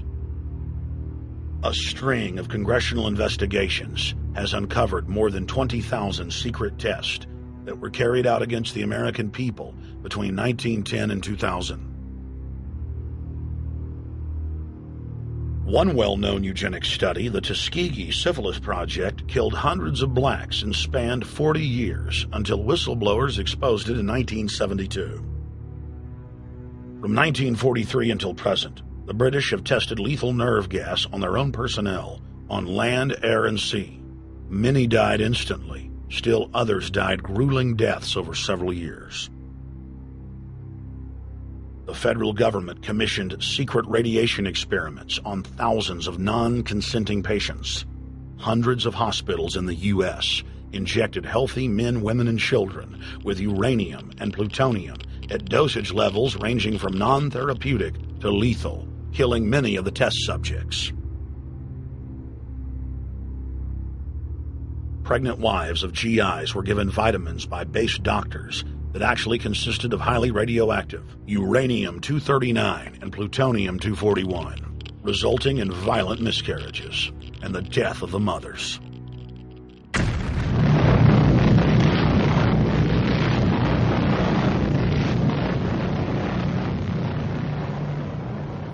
Soldiers, sailors, and Marines were used as guinea pigs in hundreds of atomic and hydrogen bomb tests. Patriotic Americans were radiated side by side with lab animals.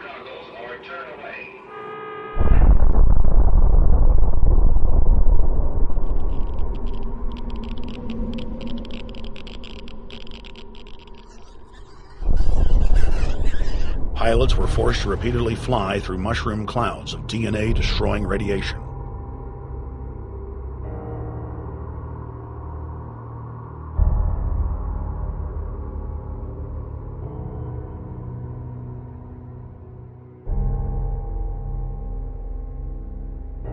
From 1951 to 1961, the U.S. Army paid Israel's health ministry 3 million lira to conduct radiation testing on Sephardic children that immigrated to Israel.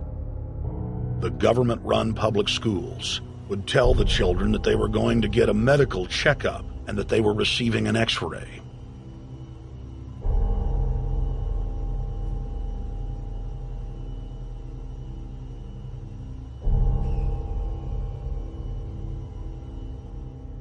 The Pentagon had already radiated more than 4,000 institutionalized children in the United States, many of which had died.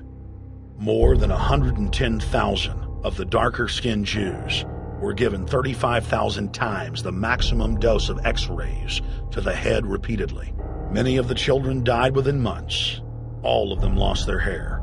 Some still live today and endure excruciating health problems. The covert testing of chemical, biological, and radiological agents on unsuspecting populations continues worldwide today. From 1940 to 1979, the vast majority of the British population was sprayed by aircraft more than 2,000 times with deadly chemicals and microorganisms without ever being told. In 1968, the Pentagon tested a deadly bioweapon on New York subways and placed personnel in local hospitals to monitor the effects. Aggressive sterilization of men and women continued in many states until the mid-1980s. The United States and England are currently testing pesticides and highly toxic experimental drugs on tens of thousands of healthy foster children, many of which die as a result of the experiments. Prisons across the nation have forced inmates to participate in grisly experiments, ranging from pesticide studies to having tablets of dioxin sewn into their backs. Gradually, by selective breeding, the congenital differences between rulers and ruled will increase until they become almost different species. a revolt of the plebs would become as unthinkable as an organized insurrection of sheep against the practice of eating mutton. Bertrand Russell. H.G. Wells, Aldous Huxley, Bertrand Russell, and hundreds of other eugenicists constantly bragged about how the establishment believed themselves to be a separate, more advanced species than the common man. Top eugenicists were bold enough to admit that their real goal was not improving the heredity of the commoner, but to further dumb them down so that they could be more manageable.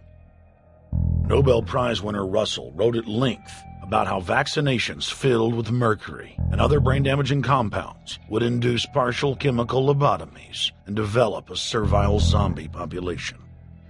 Diet, injections, and injunctions will combine from a very early age to produce the sort of character and the sort of beliefs that the authorities consider desirable, and any serious criticism of the powers that be will become psychologically impossible. Bertrand Russell. Over 100 years ago, eugenicist social planners said that they'd use mind-altering drugs to control the population. By 2007, more than 20% of the U.S. population were on some type of prescription antidepressant. But in the case of foster children, a sector where the state has total control, at least 2/3 are forced to take a cocktail made up of, on average, 7 psychotropic drugs. Chairman of the Texas Society of Psychiatric Physicians, Joe Burkett, testified before the State House Select Committee hearing on psychotropic drugs in foster care and shocked the public when he said that 2/3 of foster children in Texas had been placed on psychiatric drugs because they were very, very sick from a bad gene pool. A lot of these kids come from bad gene pools. They don't have stable parents making good decisions. Besides the gene pools, they've then been traumatized by abuse, neglect, and problems, and then they've been traumatized by separation, and all those things predispose to mental illness. The Western world is now implementing eugenics pre-crime policies. Fetuses are now being pre-screened according to family histories of crime.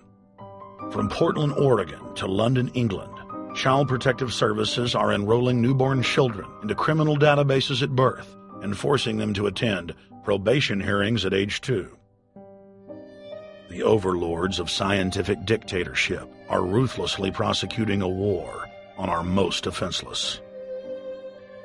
In December of 1974, the U.S. government made Third World population reduction a central national security issue. The operation plan, titled National Security Study Memorandum 200, was simply a regurgitation of the British Commission on Population created by King George VI of England in 1944, which openly stated that populous Third World nations posed a threat to the international elite's monopoly of global power. The Kissinger-authored U.S. plan targeted 13 key countries where massive population reduction was called for.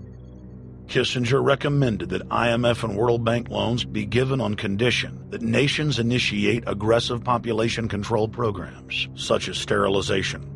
Kissinger also recommended that food be used as a weapon, and that instigating wars was also a helpful tool in reducing population. In 1972, the Nixon White House also implemented a eugenics policy which was directed by George Herbert Walker Bush, then United States Ambassador to the United Nations. Bush advised China on the formulation of their one-child policy and directed the federal government to forcibly sterilize more than 40% of Native American women on reservations. The Bilderberg-dominated Club of Rome advocated environmentalism as the best front to implement population reduction. Western populations would accept serfdom if it was packaged as saving the earth.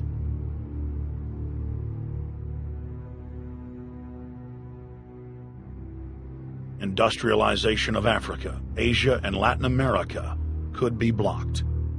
Citizens would more willingly give up their national sovereignty if it were sold as a way to help the planet.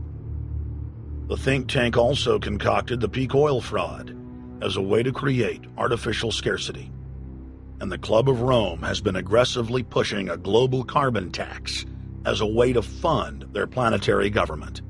In the draft copy of the United Nations Global Biodiversity Assessment, it states very clearly that we must reduce the human population from its current level of about 6 billion people down to about 1 billion people. In the 1970s, South Africa developed race-specific bioweapons to target blacks and Asians, and then subsequently sold the technology to Israel in the mid-1980s. In September of 2000, the Project for a New American Century published a document in which Dick Cheney described race-specific bioweapons as politically useful tools. And somebody mentioned, well, why would they want to reduce the human population when that means less money for them? Most people have no idea. They're not after money. They have all the money they need. They're after power. That's their aphrodisiac. The overlords of the New World Order are now aggressively pushing for a worldwide one-child policy. The Chinese one-child policy was phased in gradually. In the 60s, when it began, you only had to pay a tax penalty. Only later did they imprison you if you had more than one child. Now the exact same proposals to penalize couples who have more than one child are being made in the United States, England, and Europe. In the push to reduce global warming, children, according to some, are the new culprits. A think tank in the UK says too many kids are what's making the planet worse, saying large families, anything over 2 children really, should be frowned upon as an environmental no-no, akin to not reusing your plastic bags, driving one of those big gas-guzzling cars, taking long trips overseas. The UK, in fact, has negative growth. I think Canada does too. That still, families in our rich countries shouldn't have more than 2 kids. In 1998, Ted Turner pledged to give more than $1 billion to the United Nations to be spent in the implementation of population reduction policies planet-wide.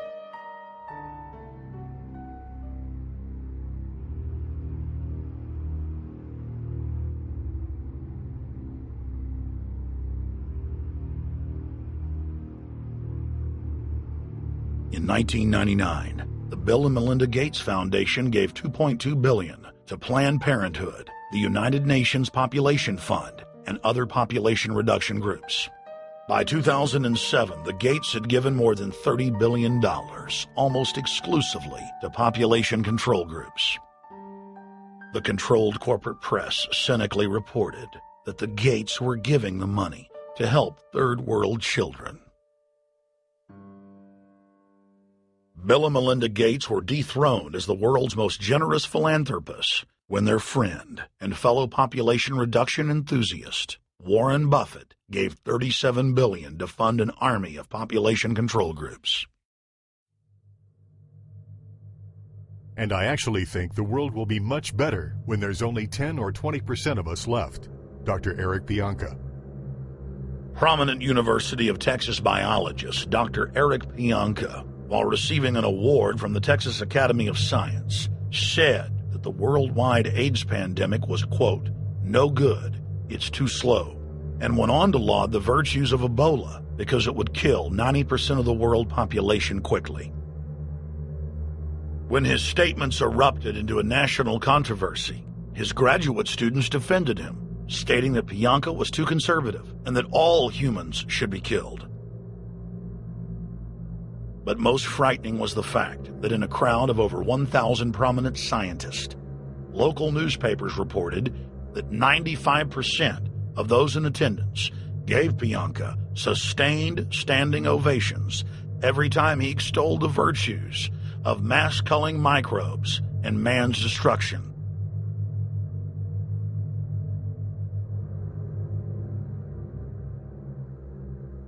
China was able to turn the corner and become the leading world superpower because they have a police state and they are able to force people to stop reproducing. Dr. Eric R. Pianka. The eugenics movement has now shaken off much of its Nazi baggage and is using people's legitimate concern about the environment as a cloak to conceal their real agenda. Everyone wants to breathe clean air and have good water. But the controllers of the environmental movement have done nothing but co-opt people's concerns and parlay it into support for global policies that further destabilize the third world and create untold misery. Phony environmental and conservation groups are now the biggest private landowners in the world. They lobby government to take property away from local populations, only to develop it themselves later. When the U.S. military dumps millions of gallons of nerve gas on the east coast of the U.S., they don't say a word. Thousands of companies are creating transgenetic cross-species hybrids, splicing plants, animals, and insects, and releasing the new organisms into the global biosphere, vandalizing the very genetic code of the planet. And large environmental organizations do nothing. The corporate elite of the planet intensified their push for a global taxation system with a year-long build-up to the Live Earth hysteria held on July 7th, 2007 on 7 continents. World leaders announced that saving the Earth was the new organizing principle for humanity and hailed it as the planet's new religion. They claimed that CO2, which plants breathe, was killing the Earth, and that we must reduce the number of children we have to curtail our carbon footprint. Countries across the world marked the day by passing new carbon tax schemes and raising taxes on gasoline, natural gas, and electricity. It is a scientific fact that the sun is the main driver of planetary climate, and the measurements are clear. The sun is becoming hotter, brighter. It has been slowly increasing thermal output in the last 100 years, causing warming not just on Earth, but throughout the solar system. But the scientific facts and even the order of the planets didn't matter to one of the chief organizers of Live Earth, David Mayer de Rothschild, heir to the British arm of the Rothschild fortune, when we spoke to him. When I called Rothschild on the order of the planets, he just laughed, thinking the audience wouldn't get it. He continued to count on the population's ignorance and claimed that the global warming lobby has nothing to do with carbon taxes. I guess he hadn't spoken with his good personal friend, Al Gore.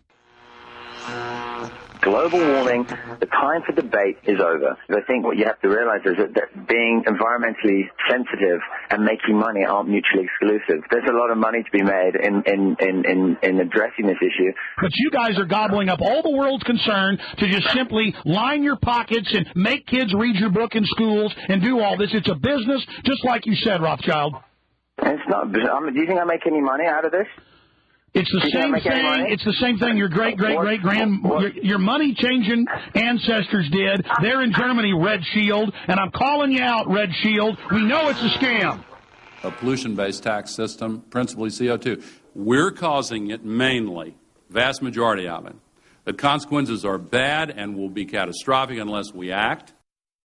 The polar ice caps of Mars are receding at several miles a year, much faster than ours, and that the moons of Saturn and Jupiter are melting. In fact, several of their moons were ice and are now liquid seas.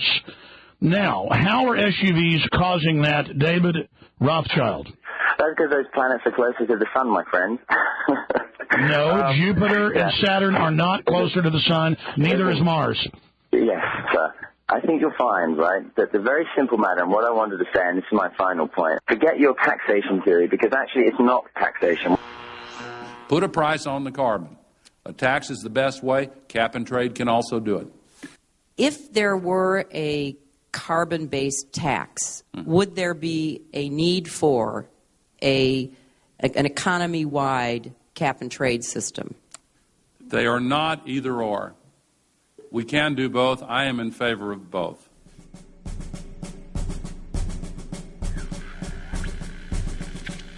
The architects of the New World Order are in a race to complete the structure of world government so they can suppress the independent development of technologies that threaten their monopoly of power, while at the same time steering new developments in the direction the architects chart for humanity. The technocrats call their governing system the final revolution because in the past, empires were enforced militarily. Now enforcement is primarily psychological and economic, and society itself is a construct of the elite who operate outside the controlled paradigm and control the civilization within, just as a child maintains the environment of a fish tank. We are like lab rats, living out our entire existence, never questioning the confines of the cage or the scientists who experiment on us. New World Order engineers have hijacked human destiny. Its controllers have closely studied human behavior for more than 100 years and are now steering us with expert control, using our primitive drives and desires as levers. They have developed their mind control systems to the point of being able to control the average unconscious person like a car.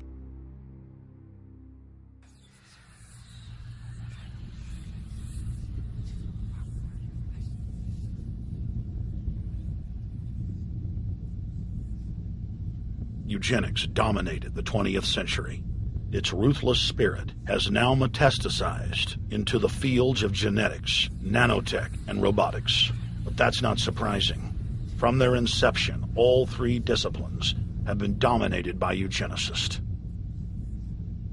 The billionaire founder of Sun Microsystems, Bill Joy, courageously went public in 2000 to warn of a cancerous consensus among the technocratic elite that at best humanity would be completely enslaved by the year 2030, and at worst, mass extermination of everyone but the elite would take place. A who's who of the techno-elite are members of what is known as the transhumanist or post-humanist movement. Many of its adherents see only the beneficial aspects of technology's exponential rise, like bringing sight to the blind, sound to the deaf, and longer life for all. But what many of them don't know is that master eugenicist Julian Huxley founded transhumanism, and that society's controllers openly admit that the new system is designed to progress into absolute tyranny.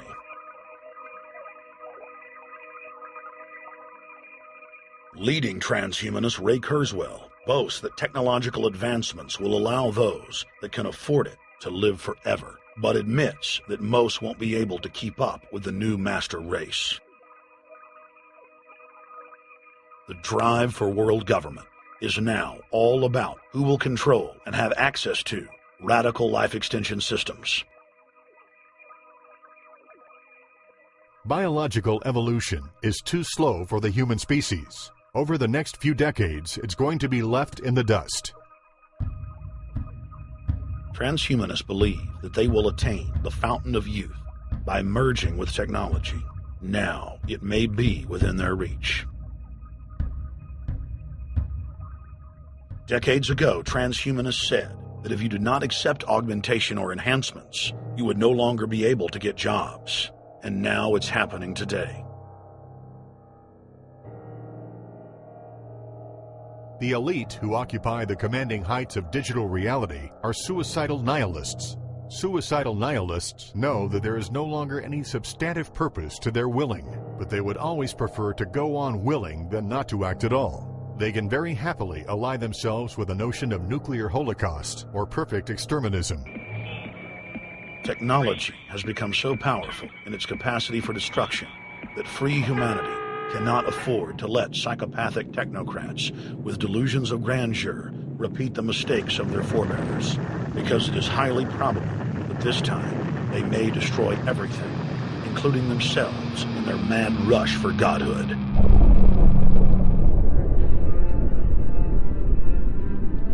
In this film, we have chronicled the Overlord's bloody orgy of experimentation, which already claimed the lives of more than 150 million people in the 20th century. And now, they are promising to deliver an invincible tyranny that will dwarf their past exploits. In the days of World War II, there were sovereign nations and armies to stand against Hitler's final solution. Once world government is in place, no one will be able to stop the New World Order's plans for global population reduction. For those immune to psychological programming, hundreds of FEMA camps have already been built throughout the United States. In their quest for population reduction, no method is off the table. These dark builders intend to release a string of man-made bioweapons plagues, each one worse than the last, while at the same time expanding the police state to enforce an orderly extermination of the population, all in the name of fighting invisible terrorists. And the Georgia Guidestones stand today as a cold testament to the elite's sacred mission.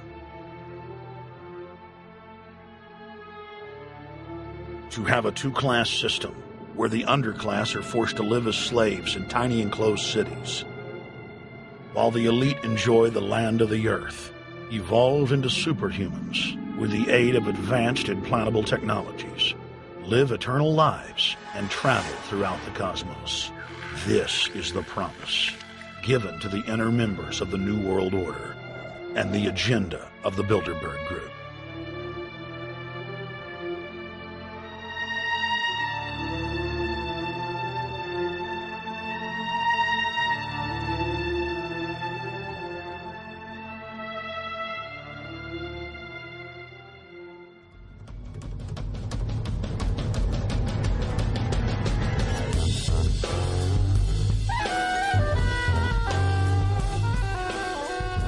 In 2007, Jim Tucker continued his 30-year quest to expose the globalist by traveling to Istanbul, Turkey, the site of Bilderberg, 2007.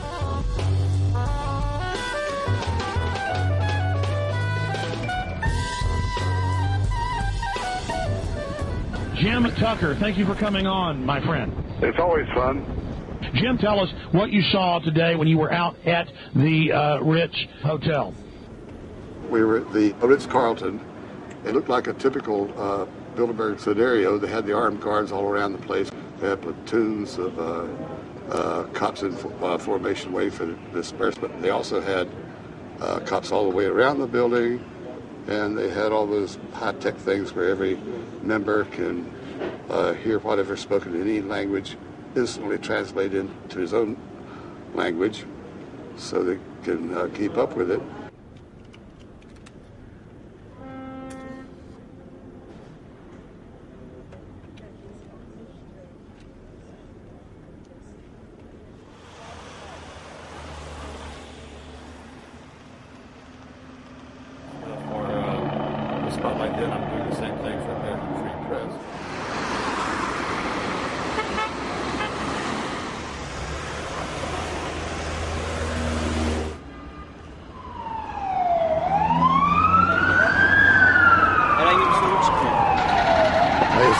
Hotel open?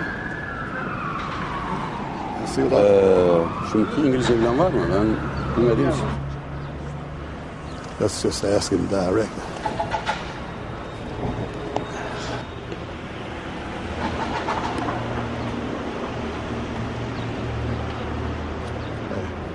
Is Bilderberg meeting here this weekend? You can look this way. We had my two personal cops following me today. I was not aware of it because my nose is always sticking to the camera. My jaws are always flapping. But the TV crew said, those guys are going to follow you. And their car followed us out to the hotel. Then they identified the two cops in plain clothes, not business suits, but sport shirts and so forth. Yeah. That's the car that's been on our ass? Yeah. You want to photograph him? Yeah. You are, aren't you? Well, they're very likely Bilderberg boys.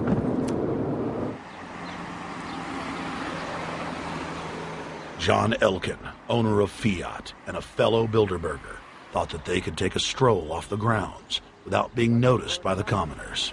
I was thinking about that.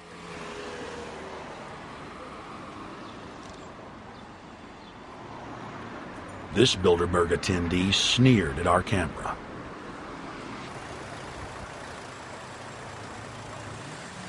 This carload of kingpins gave the media a murderous look and seemed shocked that they would dare point a camera in their direction.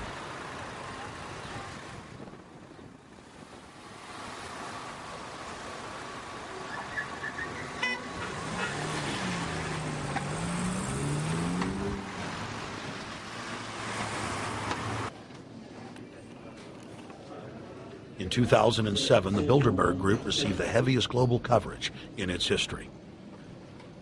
Jim Tucker witnessed press conferences attended by hundreds of members of the media and a new generation of info warriors, like reporter Paul Dornanu of Romania, are tracking the elite no matter where they hide. Expunem acest grup Bilderberg. Now, Jim, my governor, Rick Perry, it's in the front of the Dallas Morning News. The headline reads, Texas Governor Rick Perry to attend Bilderberg. What does it mean to have the governor of Texas in the Dallas Morning News just admitting he's going to Bilderberg Group? It means he's a potential president, even as the obscure governor of Arkansas, Bill Clinton, lost his virginity at the Bilderberg meeting in Baden-Baden, Germany in 1991. Then he's elected president the following year. Now, if he goes nowhere in a run for the White House in the years ahead, they'll drop him like an old shoe. They do that often. But officially, Bilderberg considers Governor Rick Perry a potential president of the United States. Yes, it's a violation of the Logan Act, for which Bill Clinton's White House was fined $300,000, which means the taxpayers paid it. When Perry returned to Texas from Istanbul, we were determined to hold him accountable for his treasonous actions.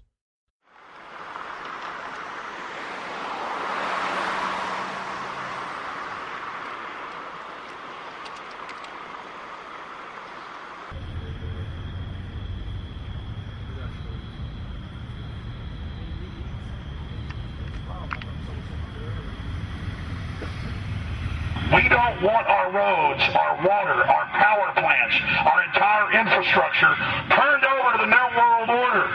And we tell you now the people are rising up and learning what you're doing, and they're angry. And they're tired of it. Stop enslaving us. Stop setting up tyranny. Stop going along with the New World Order plan if you've got any soul left, Rick Perry. The First Amendment still exists, Perry, and we're back here again tonight telling you we're not going to put up with it.